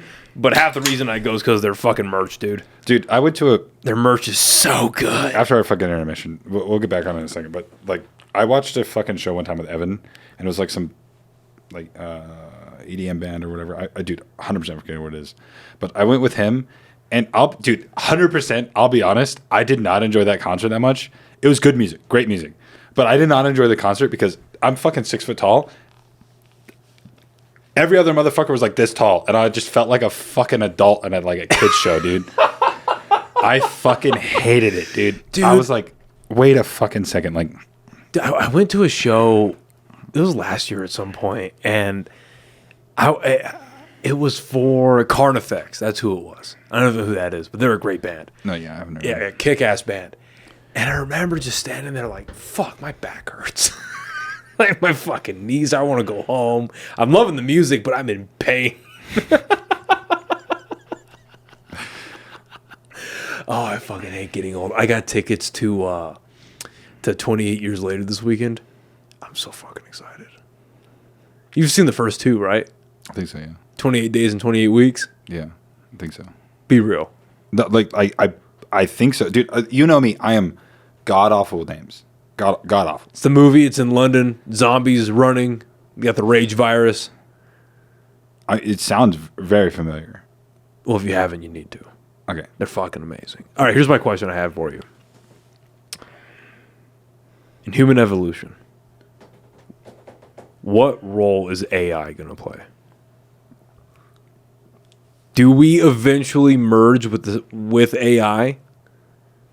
And because the way I think about it, unless this shit is quelled, or we nuke ourselves to death, or whatever it is, right? I think we're going to get to a point that, like, if you were, like, watching over, let's say, like, you were watching over humans, right? And they do, like, they find a way to really perfect and get Neuralink, because Neuralink is at a crazy level right now as it is. Like, with Neuralink and then eventual, like, these perfect, like, you know, robotic appendages for people that are amputees, or, you know, because eventually what they want to do is they want to get Neuralink to be able to repair like spinal. Like they know right now they have no way of repairing spinal cord injuries, but they want to be able to fix like people being blind, deaf, mute, that kind of thing.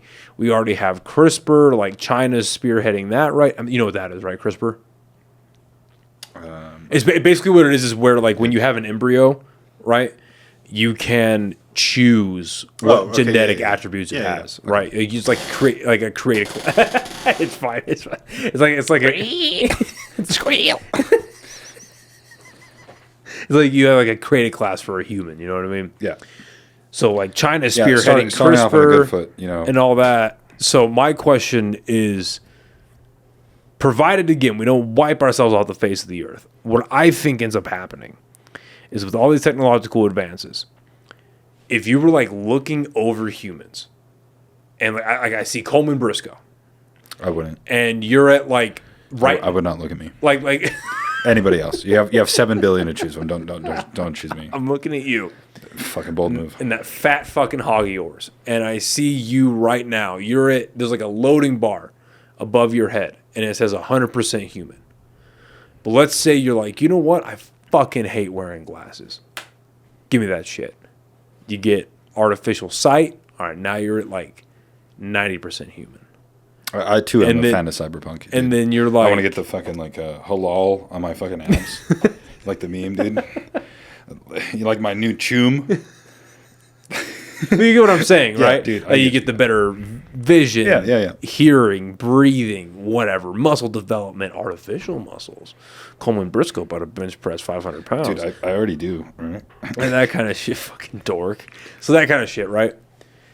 That's where I think we get to. And you eventually get to a point where you're more artificial, you're more cybernetic than you are human. And then it's like, well, are you human anymore? Definitionally. You might have started that way, but are you? That's what I kind of think about when I'm like, what role does AI play? And what I really hate is in that new bill they just passed, that big spending bill, there's The big beautiful bill. Yeah, exactly. The biggest, the most beautiful. Yeah.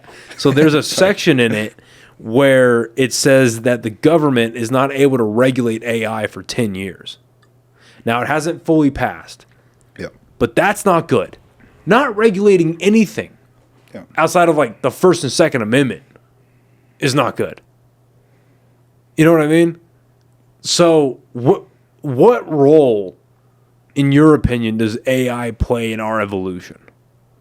Should it play a role in our evolution? So okay, me personally, right? Like I would like to just see like the fucking limit of it, right? Like I'm all for the limit of it. Purely, yeah. Can you hear me right? This is better. Yeah. Oh yeah, you're Okay, good. Yeah. cool. Sorry. Like I'm all for. Well, like I don't know. Last time if I was on this podcast, have you heard my fucking rant about the homeless? I do now. Great, cool. So, trust me, I promise you this ties in. I hate the homeless. Hate them. I don't care. Fucking clip that shit. I don't give a fuck. Everyone knows I hate the homeless. That whole fucking meme about them throwing fucking hot honey buns at the homeless.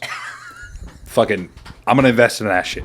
All right, all for it. Like nuke a honey bun, throw it at them. It seems like a peaceful offering, but it fucking 3rd degree burns. Hell yeah. What I'm getting at is my solution for the homeless is they have 2 options. I'll cover the first one. You say, all right, hey, we'll give you whatever you want, Narcan, the fucking whole 9, rehab, whatever you fucking want, behavioral health, blah, blah, blah, blah, blah, right? We'll give you all that shit, right? Like, again, genuinely help out a fucking dude. I'm not saying homeless people are at the fucking lowest point of their life. Well, what's lower than cracked out in the middle of First in the freeway? Cool, yeah. Again, that's pretty fucking low, right? But You could always have one more track mark, I guess. dude, sign me up. Right? You can always stick in the fucking foot. You heard? Or the neck. Bold. it's a risky move. I'll stick in your fucking forehead, dude. I fucking see that vein. They do too. So, what I'm saying is, you go to the homeless and you get like 30 of them, and you make them all sign a contract, and you're like, hey, when you're under contract with us, you're gonna fucking be completely clean. You're gonna fucking get yourself in shape. And then at the end of it, it's a bunch of jacked homeless dudes doing push-ups. It's a fucking cage match at the end of this. Dude, you're gonna love. I'm telling you, you're gonna love this. Okay, so you get like 30 to 50 of them, and we just throw them in a fucking cage, and we just watch them fucking duke it out. Right? Like they got rehab, they're on Narcan, whatever they want. Right? Like just all holistic medicine approaches, give them some fucking, crystals, all that, whatever the fuck they want. Right? Like again, the original formula of Jack 3D. Yeah. So help them out is what I'm getting at. Like help them out. And dude, like 100%, they can sign this thing understanding that like, hey, they're just in a bad point of their life and they can fucking tap out and be a bitch. Sure.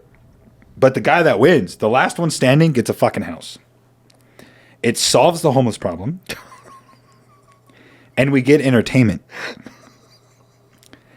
Now, the second contract that I haven't covered yet. They tried that. It's called bum fights. It was the late 90s, early 2000s. No, I ain't done yet. There's a second contract. I ain't done yet. Just because you had the appetizer doesn't mean you had the full fucking meal, all right? So the second contract is they give up their fucking, basically most of their rights. Hear me out. They give up most of them, and we see the fucking human limit. We fucking, you've been taking meth? Let's give you more meth. Let's see what the absolute limit that it is, and I want to see fucking methed out octane fucking Speedmaster versus Bane. And the last one standing gets a nice ass house. Dude, you saw, okay, most DraftKings is a big thing nowadays. Fucking throw DraftKings on this bitch, you'll fucking make fucking billions. You fucking throw all this stuff. And on top of that, we get medical advances. We see the human limit with a lot of this stuff. Because mind you, if they sign that contract, the entire time they're being monitored by a PA and a nurse and a fucking doc, like the whole time. And this isn't like, oh, we're just going to give him a fuck ton just to kill him. It's like, okay, we know if we give him 7 hits of fucking meth, it's going to kill him. But if we give him 6 and we give him a little bit of fucking opiates, you know, maybe he fucking swings a little harder. And so we learn more about medicine by getting in entertainment. So stupid. And we clear up the streets because the one that wins, either they die or they get a house. To eventually overdose in. Okay. Then we'll just pick up that house for the next guy. It's a win-win. You can't tell me this is wrong, dude. It's just one dilapidated house circulating through the circuit. Yeah. And then eventually some dude's going to break out of it and he's going to win it. And then the fucking corporation's going to come down and be like, bro, what the fuck? And you're going to be like, I beat the system. I will say this, kind of on your point. Maybe that's how we figure out how AI merges with people, is you pick up homeless dudes, you force them to sober up in a facility, then once they're like the most prime they can be in their fucked up state, you're like, hey man, sign this contract. We're going to see what artificial eyesight does to you. The best part is that we're doing that right now, just not even with the homeless. We're doing that right now with cripples. Look into it. Yeah, 100%. They're doing a lot of AI and like putting, like, so not true AI, but it's like, I mean, I guess you could argue that it is AI, but they're putting chips into people that are like quadriplegics and shit to be able to allow them to have some type of impact in life. Well, did you watch Black Mirror at all? Of course. Have you seen the newer season?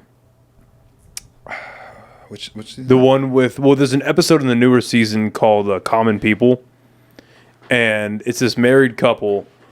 And the wife gets really sick. And she has to end up getting a replacement. What is it? Like, I have to look it up. It's like a replacement organ or something she has to end up getting replaced. I'll also look it up real quick. And what happens is, as they're working with the, what's it called? With the, okay, so, yeah, she needs a subscription service. It's always a subscription service. So basically, like, whatever, like, treatment she got, they gave her, like, it's like some kind of chip in her that kept her alive.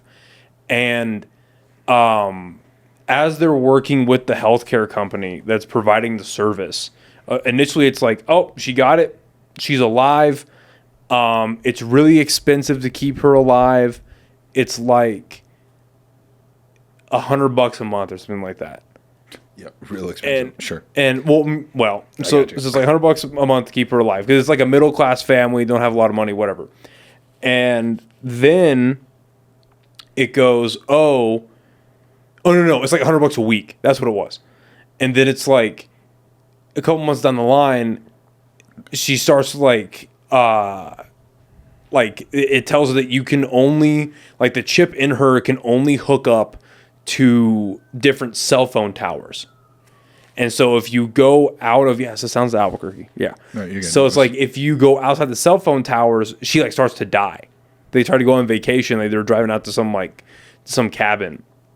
He starts to die. He pulls around, gets back into the service area, like a cell phone, and she comes back up.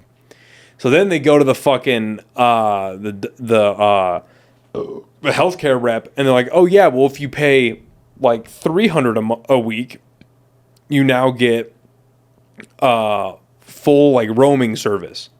So they pay that, and then it's like a couple months down the line, she starts randomly blacking out, and they have no idea why. She's not dying; she just blacks out.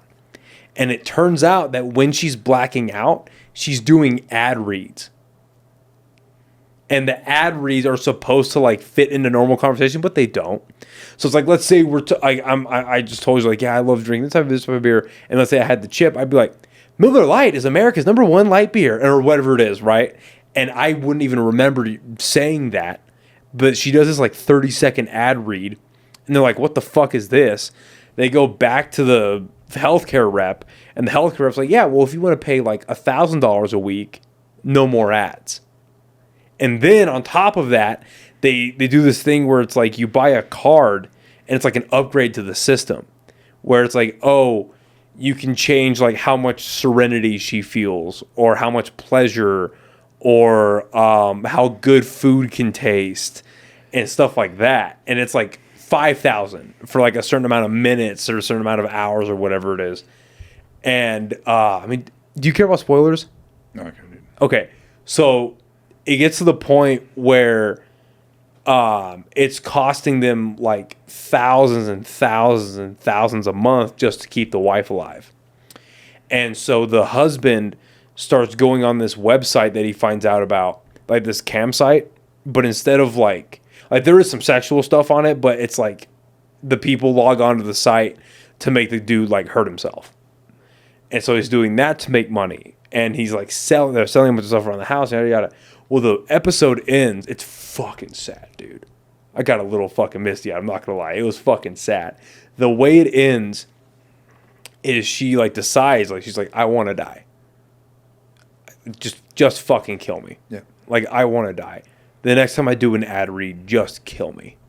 Because she blacks out, doesn't remember it. So, like, as she does this ad read for, like, tampons or some shit, he's, like, suffocating her with the pillow. Dude, it's so fucked up. But that's where I see that shit going, dude. Like, I mean, swear, man, if they... That's, like, the point of Black Mirror, though. Like, all of those episodes. Like, the one of, like, cycling... and you're cycling to fucking make power. Oh, yeah. Whenever you cycle to make more power, you get more credits, and then you can shut off the ads in the middle of you sleeping and shit like that, right? Like, that's the point of all of that, is just to show, like, how dystopian all this shit. Well, have you been to a fucking Whole Foods lately? Like, at all? No, not lately. No. So, this happened, I wouldn't even say lately. They put this in, like, maybe... I think it was either right before the pandemic or right after. It's like 2019, 2020. They added this thing where you can hook up your debit card, credit card, whatever, to your... because Whole Foods is owned by Amazon. So you can hook up your Amazon account and like your debit cards and all of that to your palm. And so when you're checking out, you just go... and it reads your palm and you move on. Dude, the moment that they start being like, hey, you need this chip, you need this implant, you need this thing to participate in commerce, fuck that, dude. I've got like 400 rounds right there. We'll see how long I make it. Like, not fucking happening. I mean, there's a whole group of people that do that stuff, that's been doing that stuff for a while. Like, it's called like biohacking. And they'll put like literally they'll just be like, yeah, I got tired of fucking carrying my badge, so I just put a fucking implant on my wrist and just beep. Yeah, fuck that. And well, that's not what biohacking is. Biohack, well, I bet there's a few definitions of it. There is, but like some of them, they'll, like one dude, he like implanted like magnets into like a magnet into his finger, and then it healed, and then he was able to, over time, like it took him like 6 months or whatever after healing, he was able to eventually feel like north. And I know that's like a very like small niche thing, but he was able to eventually be like, oh, hey. And then, like, but there's also some people that go, like, super extreme and, like, put, like, a full fucking, like, computer into their fucking arm or something. And, you know, like, oh, like, for me, dude, it's just, like, would I do that? No. But, like, I see the fucking vision of it of just, like, hey, I'm going to be the first person to try it. Nah, fuck that, dude. You want to be the first round of Neuralink? You want to be in the first test trial in Neuralink? Fuck that. I'm not saying I did. Fuck no, I don't see that. No, because like, yeah, who was it? Like Bill Burr had a really good bit about the guys who were the first ones to get hair implants, and back then they were just like stapling ant legs to your head. Like, no, you don't want to be the first person to get that. Yeah, but I mean, that's most of medicine, dude. Yeah, but fuck that. So that's what I'm saying. Get the homeless. That would be one way to do it. Just test out, like, hey, does this work? Does this AI implant work? Does this eyeball work? Does this ear work? Does this heart work? I mean, we already do that with most medicines. Have you seen? It's just, however, just like most of the time that people come in, it's whenever they test like new medicines that are coming out, they fucking field you, they screen you, all this other shit, and after they're done screening you and all this other shit, and you're applicable, then you sign a waiver saying, hey, this is an experimental drug, and they just test it on people. Have you ever seen that movie Repo Man? It sounds familiar. So it's a movie with Jude Law and Forrest Whitaker. It's another way I see all this going. So basically, what it is the pharmaceutical companies, like, they found a way to make perfect, like, cybernetic replicas of organs. Sure. And they're like, hey, you needed a fucking liver transplant? No need to get a donor. We can make them in the factory. It's $20,000 or whatever, but you get to pay it off in increments of whatever, like a car note. And if you don't pay it off... Sorry, I only play things in Klarna. Sorry, do you pay off your dominoes in payment I'll meet you plans? halfway and accept Afterpay. Dude, so for my day job, because we've ended up firing one of the people. Well, yeah, he's under investigation right now. But I have to fire this person in my office, and so I've been having to run orientation for all the new employees in our company. Like, come in, like, get them set up with their I-9s and their blah, blah, blah, all that stuff. What fucking kills me is when grown adults come in and they're trying to set up their direct deposit, and they're like, "Hey, do you have Cash App? Like, can I use Cash App with this company?" It's like, what fuck-ass company were you working at beforehand where they're paying you through Cash App? Get a fucking bank account like a human being, like an adult. The fuck is wrong with you using Cash App? I don't know why that bothers me so much, but it's like, what the fuck is wrong with you? You see what I'm saying? Yeah. Anyway. So basically what happens is, like, so if you don't... in this world, if you don't pay your, like, subscription, or if you don't pay, like, your bill, like, hey, you missed last month's bill when you can do like a car payment, blah, blah, blah. But if you get sent to collections on it, basically what happens, they send the repo man against you, and they're like these hitmen, and they, like, track you down. They'll cut out your fucking artificial liver, your This heart. just sounds like Cyberpunk, dude. And I haven't played that game. You should. Yeah, I know. Yeah, like, a lot of it is, like, based on that. Like, you know, as soon as they'll scan somebody and be like, oh, they have the best healthcare service. And when the best healthcare service, they bring, like, a fucking ambulance that has, like, armed people, and they'll fucking shoot anybody on sight just to fucking, like, Is Cyberpunk worth playing now? Yeah, definitely now. Yeah, for sure. Because I heard they fixed it. Yeah, no, yeah. I played it after they fixed it, and they came out with a new DLC, and I haven't been able to play the new DLC, but definitely, like, I played it, and funnily enough, I played it, and I made it to level 50, which is the highest level, without upgrading any perks, and then I saved a file, because I knew that Cyberpunk had multiple endings. So I was like, well, this gives me a chance to, like, run through multiple different builds, multiple different shit, blah, blah, blah, XYZ. Anyway, so I did the ending, and I did the saddest ending. Literally the saddest ending. Like, the ending that, like, fucking put a tear to my eye, and I was like, holy fucking shit, this is depressing. I did that ending, and then I was like, all right, well, time to not do as sad of a fucking ending. And I went to go load that save file, and that fucking file was corrupted. And I was like, well, I'm gonna fucking kill myself, I guess. Yeah, well, I'm just so fucking hooked on Helldivers, dude. Yeah, I mean, Helldivers is a great game. I mean, I have a lot of games on my backlog and shit, but like, okay, so some other shit that I actually like wrote down, because initially it was like talking about absurdism and stuff like that, and I even wrote down like the Dogma movie, right, and how like some of it even, you know, like I said, brings into like some of the ideas of absurdism, but also and genuinely, I do not mean this to be a rabbit hole, but like with philosophy and like some of the stuff we talked about, wouldn't you agree or disagree that some of us, or like just us talking about philosophy, could also be brought into generalizing the same ideas and problems in politics? That's so broad. You got to like narrow that in a little bit. That's what I mean. Like, well, because like with politics, like at the end of the day, what you're doing is you're debating the best way to govern, and in theory, well, I mean, and not even then. Okay, so so in politics, you're debating the best way to govern a body of people. Now, the best way somebody thinks. The way that somebody thinks is the best way to govern a body of people is based upon what their outcome is for that body of people.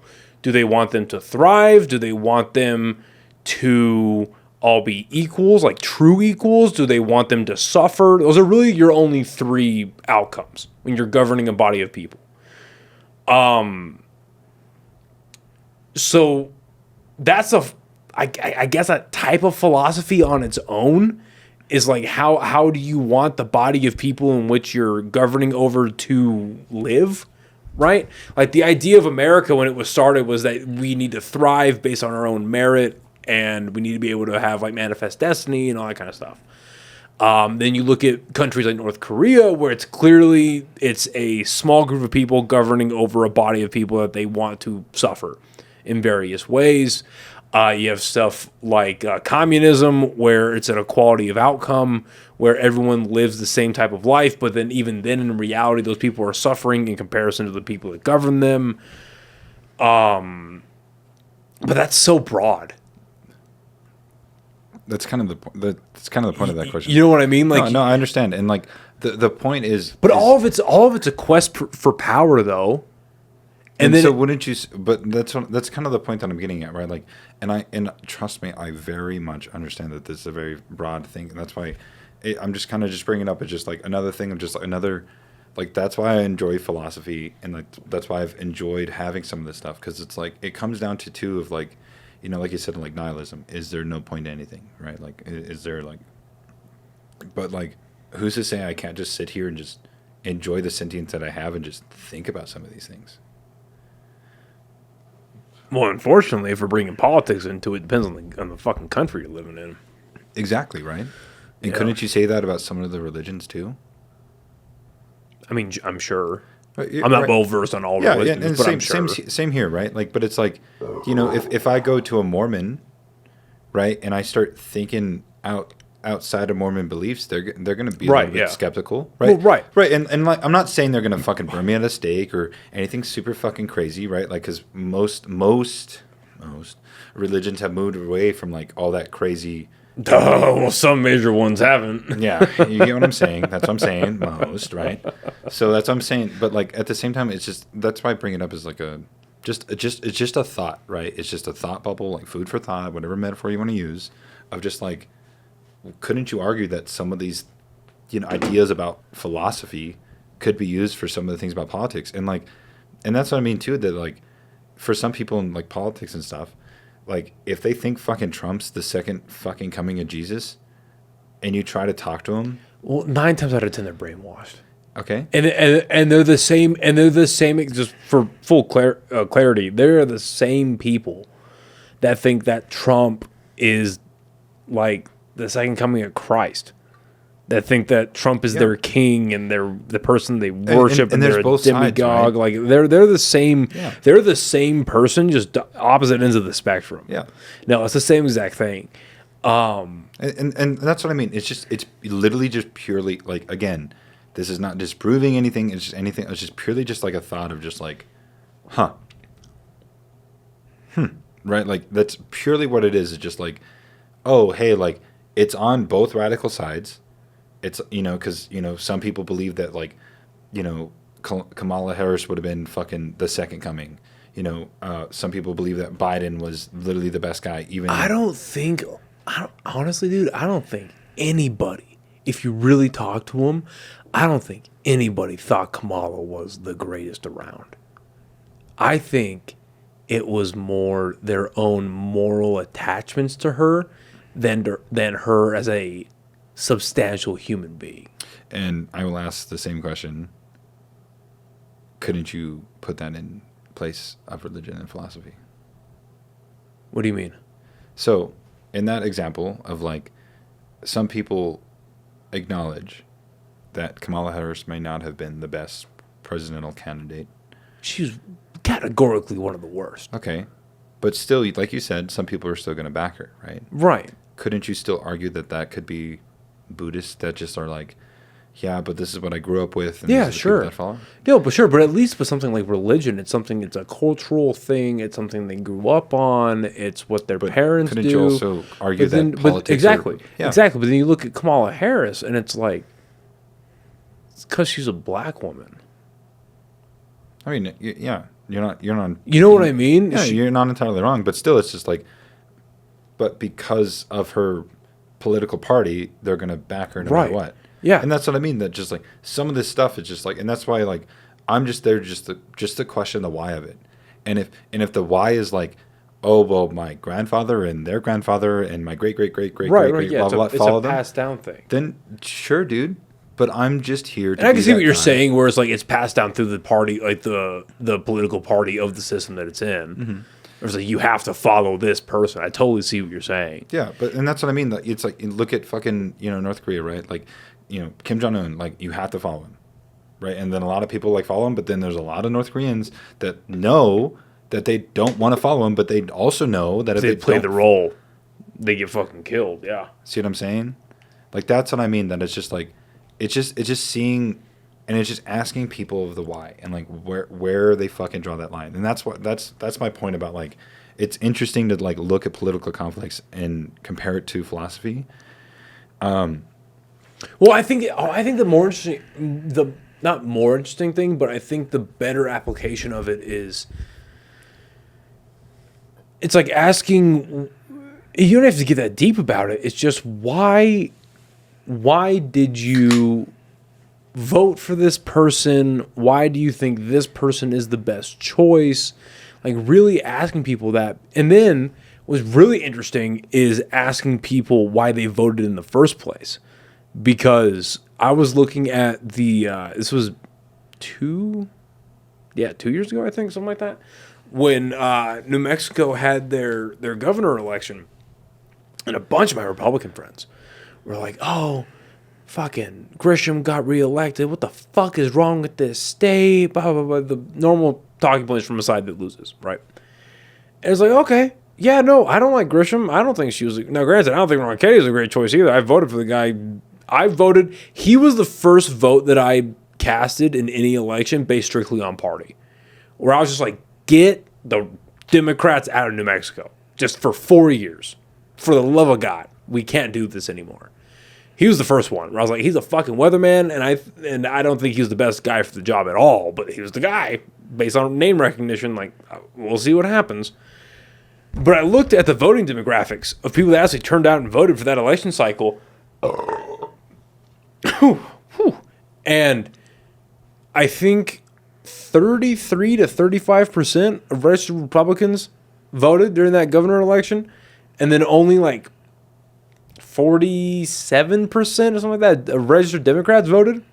So it's like, okay, well, the Democrats can't get more than half of their people to vote, and the Republicans can barely get a third. So why are you complaining that much? If all of you on either side. If all of you came out and vote alongside party lines, you would have won. That's how easy it is to swing New Mexico. And to put into further context, Trump only lost New Mexico by like 30,000 votes, which in reality is not a lot.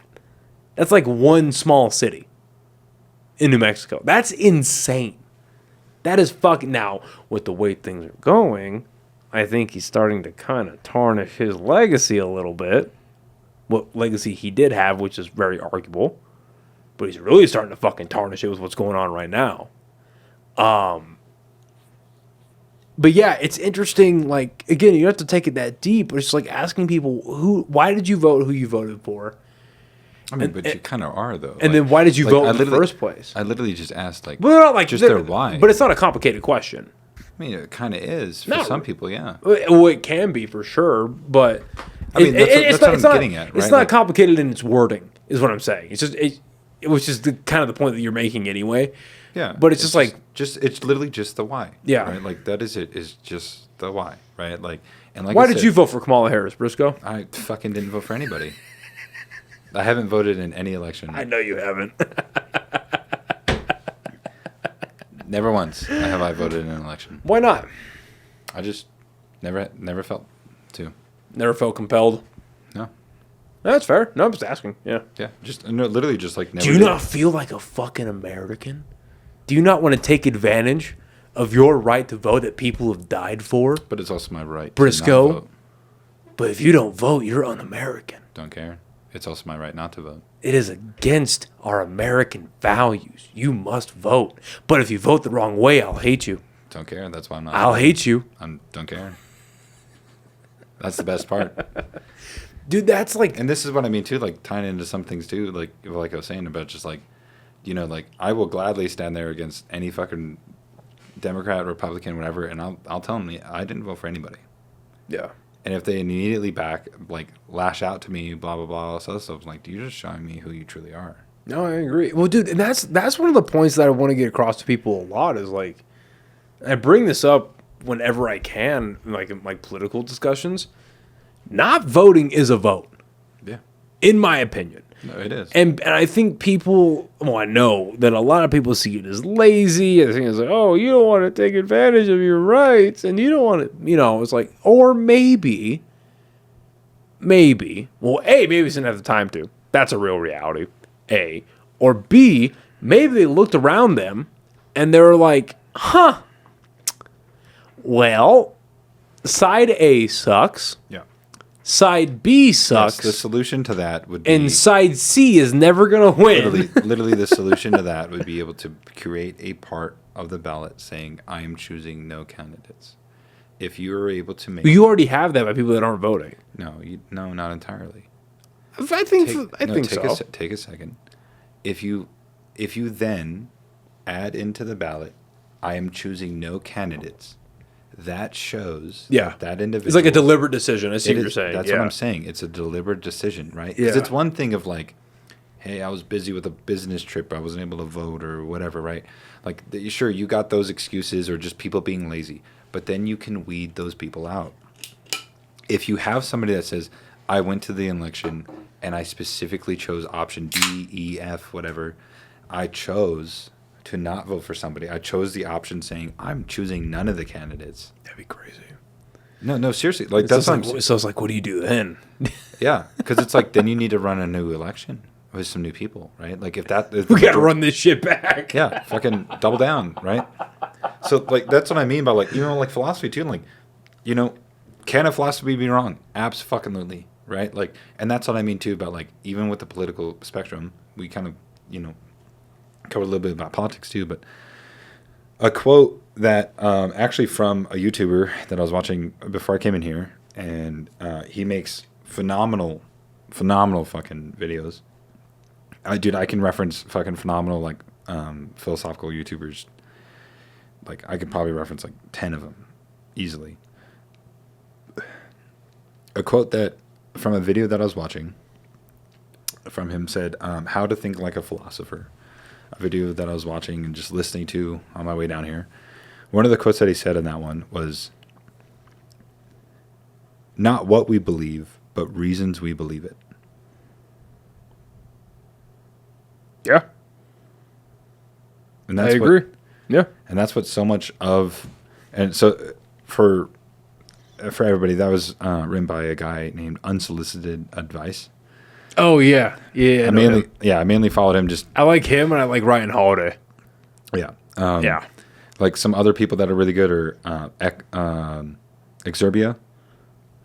I was about to say Ekva, but that's psychological horror. The fuck is that? You know what Ekva is? Yeah, you do. We've watched it many times. Ekva, the one about the dude that like eventually like comes to the door and the little fucking little guy. I was gonna get him tattooed. Look up EKVA.net. How do you spell that? ECKVA.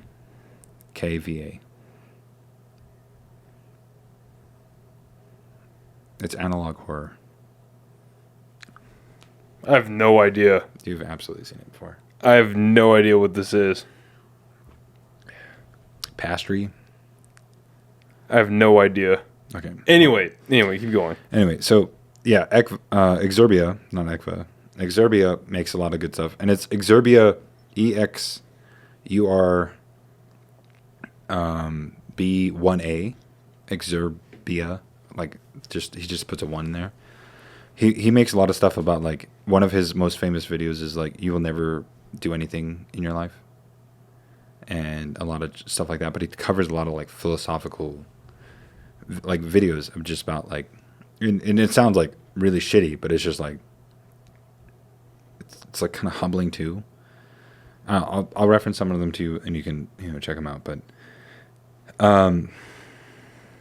another note that I wrote down is like we kind of covered it some, but Nietzsche is misinterpreted.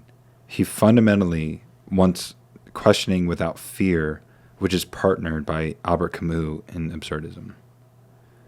So that's what I mean by like a lot of this like ties, like into a circle. We already covered like, assumptions and ignorance is a bliss argument. And then, because you were saying how, like I'm not really like enjoying life or like finding like the good and stuff. And my counteract to that is that I actually am, in the sense that due to me researching a lot into philosophy and like ways of thought and other stuff, I found myself questioning, why do people like art? And it's a very simple question. I know that.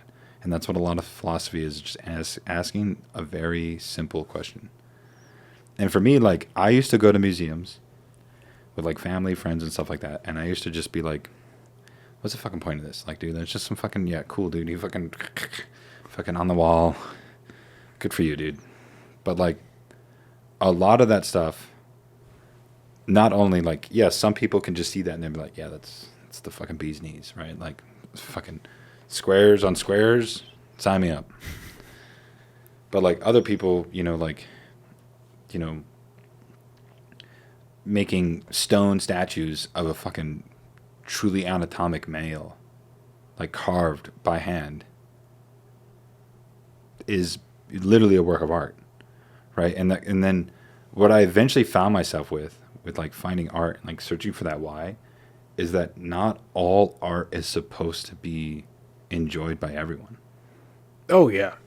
Oh, for sure. Right? And it sounds like trust me, I know it sounds like a very simple answer, but it's like why some people like metal over fucking jazz, why some jazz people like fucking jazz over fucking classical music, why classical music is enjoyed by some people that, like some rock people like rock over jazz or whatever, right? Like that's why some people like it. And it's like, I find like my type of music, I find enjoyment in like music that has like an upbeat tone to it, but it has like a very deep meaning once you listen to the lyrics. And this transitions into my final point, is one thing that like I may be behind the curve with this, and I'm again completely fine with accepting that. But MGMT's album, Little Dark Age. Yeah. What's really interesting is like, music is art, right? But that entire album covers the life of somebody. And the acceptance of it, as well as the rejection of it, as well as eventually coming to acceptance of what is unknown. And even just some of those songs, like I've liked some of those songs more than others in that album, but just some of those things stand out to us at different points in our life. But even just like that album alone is supposed to be a reflection of the entire fucking life. And the best part is we could be interpreting that completely wrong. Right? Like, you look at some famous artist, like literally any famous art, like the fucking Mona Lisa. For all we fucking know, motherfucker just wanted to paint a girl. Right? Like, for all I know, right? Like, I haven't really truly delved in a lot of art, but it's just like, sometimes it's just nice to just enjoy something. And that's what art is. Right? And it's like art is like kind of our escape and our expression of what we're experiencing. Yeah. And art is used in conjunction with philosophy. Well, that's why. That's why, like, dude, because like before, like, I used to look at art and shit and I'm like, oh, who the fucking cares about this? What we're doing right now is a form of art. Yeah. Right? And it's just cool to just be able to be like, huh. But wouldn't you also say that this is absurd?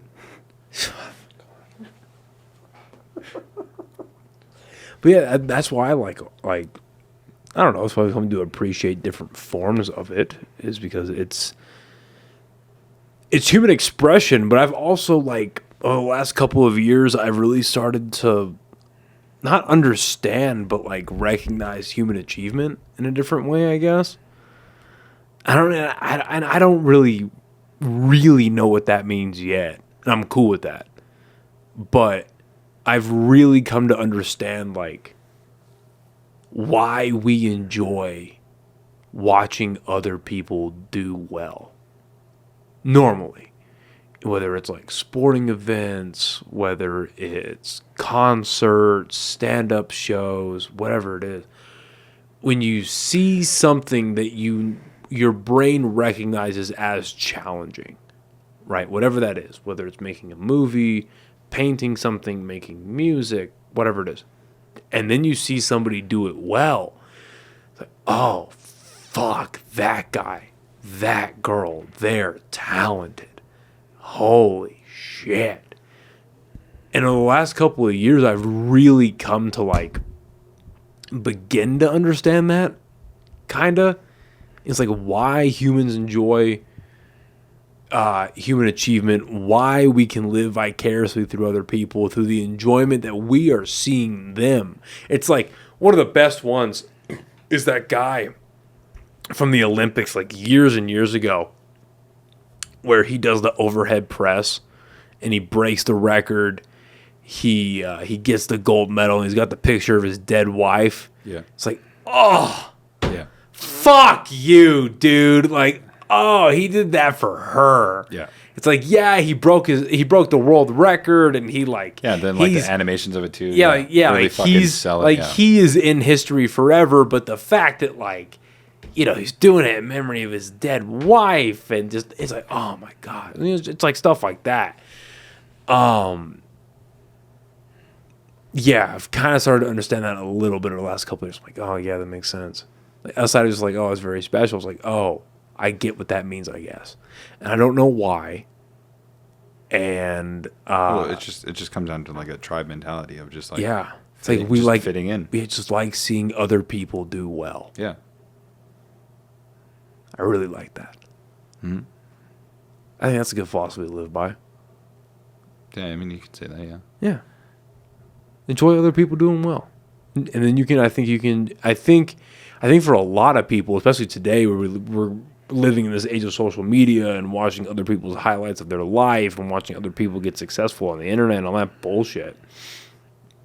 But couldn't you argue, too, that, like, that guy didn't just become successful overnight? No. Of course not. Of course not. Like No, he's suffered. Right. So much, no. 100%. That's not what I'm saying at all. But I'm just saying, like, the more you're able to be happy for other people, I think for a lot of people, the more you're able to do that, the easier then it will be to be happy for yourself.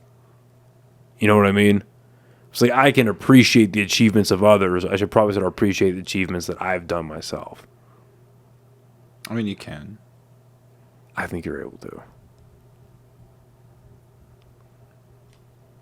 If you can see that in others, why can't you see it in yourself? I mean, just some people just have a hard time. Yeah. But that's also a state of mind. But it's also, yeah, I mean, like you said, yes, it is a state of mind, but it's like when you're watching somebody else do it, you're watching from a third-person point of view. Yeah, but you can take a self-audit of your own life. Like, oh, man, what have I accomplished? And if you haven't accomplished, take that as a fire under your ass and do something about it. Go accomplish something. But accomplishing something is looking at other people in a third-person point of view. Right, but then and if you feel like you haven't accomplished anything, go do something. Just go do something worth... I mean, it's very generic, but go do something worth doing. You're doing that right now. Yeah. And I feel like I'm doing that right now. Yeah, and exactly. The friends in our friend group are, thank God, they're not a bunch of burnouts. Like, we all turned out pretty okay. Yeah, and that's what I mean, too. Just, like, finding something, right? Like, embracing... Like, that's what I mean by, like, my philosophy is just embracing the absurdity of it. Of just, like, we all started out relatively in the same spot. Mostly, obviously, there's, two of us that didn't go to military school. Well, what, three? Three of us didn't go to military school out of the, 7, 8 of us? Yeah. But still, majority of us did. We started out roughly the same spot. Some of us got fucking intermingled at different points. So just, that's what I mean by, like, that's my philosophy, just, like, embracing that just absurdity of it and just, like, going through with it. Like, I didn't expect to be in the medical field. I didn't expect to find myself here, but now that I'm here, I'm like, I kind of dig this. I kind of enjoy the thrill of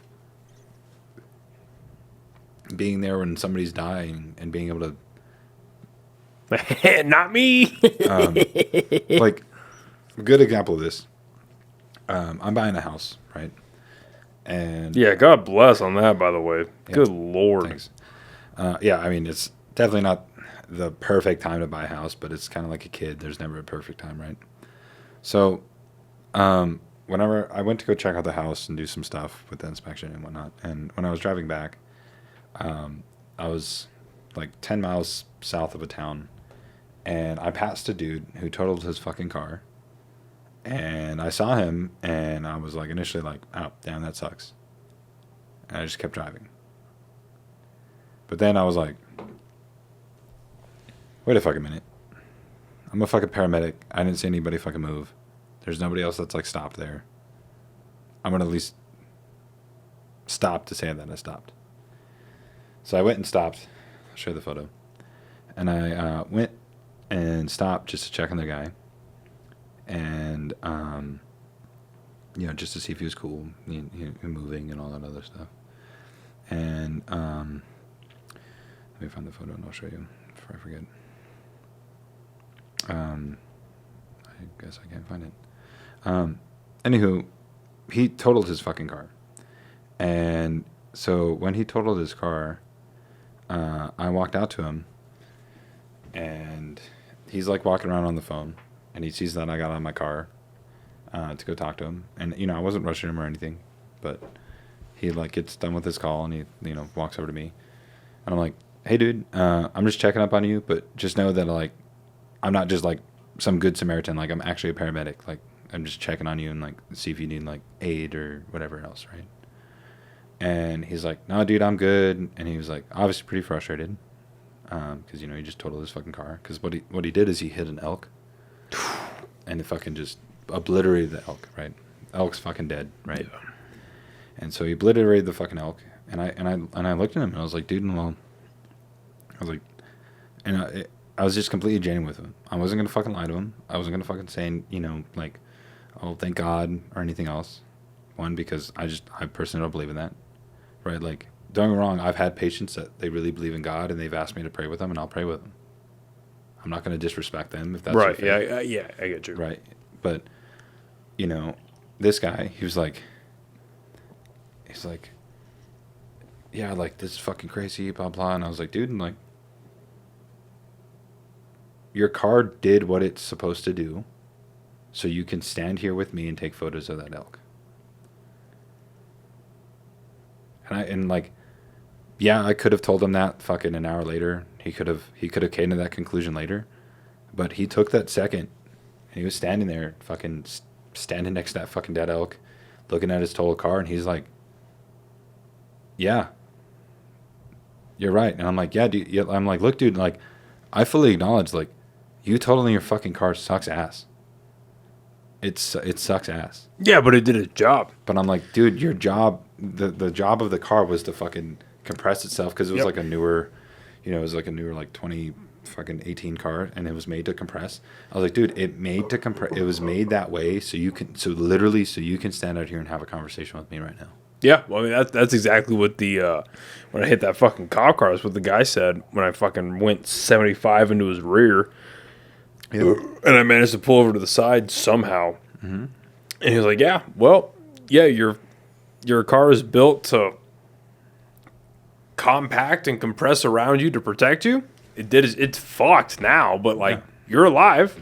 Yeah. That's the whole point. And you're able to walk through, no broken bones, none of that stuff. Yeah. And that's what I told him too. And I was like, yeah, dude. And then I wasn't expecting it. And this is why I like moments like that, because I was not expecting to be hit myself with just like a, yeah, you're right moment. But he's like, yeah, I used to live up in Alaska. And I was like, oh, cool. Yeah, dude, me too. Right? Like, that's pretty fucking dope. And, you know, we hit back and forth about, like, where we lived and shit. And he's like, yeah, like, you know, the fucking, you know, thank God it wasn't a fucking moose. I was like, yeah, dude, because if it was a fucking moose, that wouldn't have compacted shit other than your spine. Yeah, so you've got fucked up. So, and then, you know, but then he, you know, because I didn't say that about, like, you know, compact your spine or whatever. I was just like, yeah, like, just agreeing with him. And he's like, yeah. And he, like, took a big deep breath. And I didn't interrupt him or anything else because, you know, he's having his moment. And he's like, it's really weird to think about. And I was like, what do you mean? He's like, it's really weird to think about that you pass people on the highway all the time that are wrecked, and you never think it's you. But here I am. And I said, after like a solid like 4 or 5 seconds, I was like, yeah. Absolutely, dude. I'm like, I'm not going to sugarcoat it. I'm not going to do any of that shit. Like, yeah. And he's like,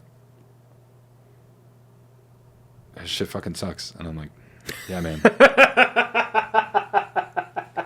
and I was like, well, dude, I'll be honest with you, like, because he already had, by the time that I eventually pulled around, he had a witness that stopped to give like a report and stuff. And I was like, yeah. I was like, well, dude, like, I just wanted to check on you, just make sure you're good. I didn't see the accident happen and stuff, but again, if you need me for something, I'll stay. But if not, I'm gonna dip. And he's like, no, dude, I appreciate you stopping by. Yeah, I don't know, man. There's something. I don't want to suck my dick and say it's like it's a sign of maturing, but like I think there is some real insight when you're going through a horrible part of your life or of extremely inconvenient part of your life, and you can just be like, this sucks. Yeah. It's going to be okay. But this sucks. You know what I mean? Yeah. Like there's to tie this into some of the stuff that I was saying, not to truly interrupt you, but like in that moment, it's fine to adopt like a idea of like nihilism, of just like, this sucks. This doesn't really matter because I'll get through with it. You see what I'm saying? Well, because what I think about it is like whenever like when I wrecked the Civic early last year, which is why I ended up getting in the truck, or you go through a bad breakup or lose a job, whatever it is, my brain just goes to like, man, this fucking sucks, but we're gonna be okay. And my brain goes to also like, this matters. Like, take this seriously. Like, this matters. But acknowledge that. Recognize how much it matters and act accordingly. Like, there's a really good, like, do you know who Louis C.K. is? The comedian? Bald ginger guy? I'll show you this picture real quick. You'll know exactly who he is. But he used to have a show called Louis. This guy. Okay. Yeah. So he used to have a show called Louis, and there's a really good scene where he's talking to, I forget who he's talking to, but it's this older guy. And in the show, Louis and his girlfriend break up, and he's I finally found the photos. Sorry. yeah, that fucking sucks. Oh man, yep, that car definitely did its job. That sucks. Damn, was it night too? Yeah. Fuck, that sucks. But he's talking to the guy, and he's like, fuck, this hurts. Like, this sucks. She left me. Like, we're da-da-da-da. Like, this is horrible. And the guy tells him, he's got probably 20 years on him. And he goes, yeah, good. You thought love was buying her flowers and going on dates and having sex and da-da-da. Nah, dude, this is love. Because you're losing it. Enjoy this. This means you know it was real. This means that you knew that the attachment you had was not something artificial. And I think being able to take some kind of like moment of clarity, and that is important. You know, it's like that's what's offsetting the good. You know, like no matter what's going well in your life, no matter how good you're feeling at a certain moment, whatever the inverse of that situation is, feeling both of those equally where you're supposed to feel them, that's what makes the good feel good. You see what I'm trying to say? No, I do. And what I'm thinking of is thinking about just embracing the absurdity of it. And I know you're gonna fucking think that I'm like, it's like, damn, she really did leave me. That's absurd. Yeah. No, literally, dude. Like as much as you want to fucking laugh at it, but it's just genuinely, just like, dude. Think about it. Me and my wife meeting. We literally met because on Hinge, I put on Hinge, you know, one of the prompts was like, what is something that you'll die for? And I put soup, period. That's still one of my favorite moments on this fucking podcast, dude. And still to this day, in case people forgot, my love for soup is here. My love for my wife is here. There's things that'll do this. There's things that'll do this. However, there's not things that'll do this. She still knows. And we're about to be married for 3 years. God, you've almost been married for 3 years? Yeah. Fuck. Yeah. How old are you again? 27. You're 20. Yeah, you're a year below me. Yeah. Fuck, dude. I'm Gen Z. We're pushing 30. I know. But yeah, no, I'm Gen Z. I know that like throws you guys off like crazy, but yeah, I'm literally right on the cusp of Gen Z, so. That's crazy. Anyway, you're saying about your wife? No, I'm just like, even just me meeting her, right? Like, you know this, like, and I'm open about it too. Like, whenever I first met her, I was like, this ain't gonna last. Ain't no way. Ain't no motherfucking way. And then she stuck around, and I'm like, well, I guess you want to move in. And so she moved in, and I'm like, fuck. All right. So then I went to my roommate, Cam, at the time, and I was like, hey, Cam, so either we make this do or we get a bigger house or you move out. There's 3 options. Hate to be that guy, but there's 3 options, and he chose the option of moving out and stuff. And it was a very like mutual thing. Like, don't get me wrong, it wasn't like a fucking like. No, hey, Cam's the homie. Yeah, he was a good dude. Still is a great dude, right? Like, but it was just like, hey, I'm getting pretty serious with this chick, and then, I mean, dude, I fucking proposed to her, fucking willy nilly. So, how did you propose to her? All right, so how I proposed to her. She's gonna be mad that this is on a podcast. I don't care. is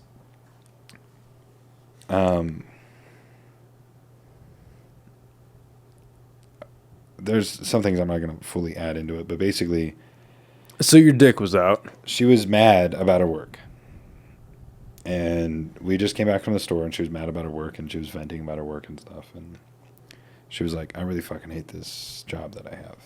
And I was like, well, why don't you just start traveling with me? And I'm like leaning up against the counter. And she's, if anything, funnily enough, she's like leaning down, putting shit in the kitchen. So she's on her knee, I'm not. Just for, let it be known. And she's like, what the fuck do you mean? And I'm like, fine, here you go. And she's a big, National Treasure fan, where they have like the Da Vinci Code and shit. Oh, the Nicolas Cage movie. Yeah. Big fan of that, right? So one of the things I got her, super cheesy as it is I got her, because this is around Valentine's Day, I got her one of those Da Vinci Code things. And the solution to it was, I love you. Like, I love, and then just you, right? And I was like, hold that thought.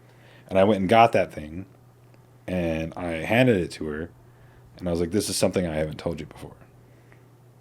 And she, like, instantly fucking solves it, like, real cryptic, I know. But the point was that inside of it was 2, like, fucking less than 5-cent rings that came with the thing. I never swapped it out for something else, but I was like, hey, fuck it, we ball, right? And so, yeah, I gave it to her, and I was like, so what, you want to get fucking married or what? And less than 4 days later, we were in the courthouse getting married.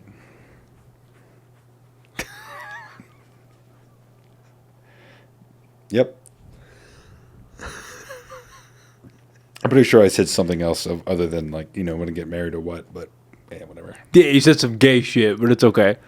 Dude, I don't even remember. I blacked out. Yeah, I'm sure you did. You fucking blacked out. You fucking bitch. All right, bro. Listen. It's been almost 4 hours. No, it's not far since we started. Yeah, it is. No. We started at about 9:40, and it is 1:22 in the morning. We're about 3 hours and 20 minutes. Well, no, 3 hours and like 30 minutes in, whatever that is. Almost 4 hours. Let's wrap this up. You're my best friends, dude. You're the shit. I'm glad you were able to come down and only came down for this podcast, so thank you. We're going to roll with that. I mean, yeah, pretty much, yeah. I said hi to one dude, and then I came and did this podcast, yeah, so, and then I'm going to drive 10 fucking hours tomorrow. God bless. Yeah, it fucking sucks. And then I'm going to drive another, 30 fucking hours in the next week to close from my house and everything else. God, yeah, fuck that. Well, thank you again for doing this, man. It's good seeing you again. And, yeah, you're the shit. I mean, hopefully we don't have to wait another... 3 years? It was not 3 years. No. It was more than that. It was like 4 or 5, dude. 4? Well, because that was December of 2025.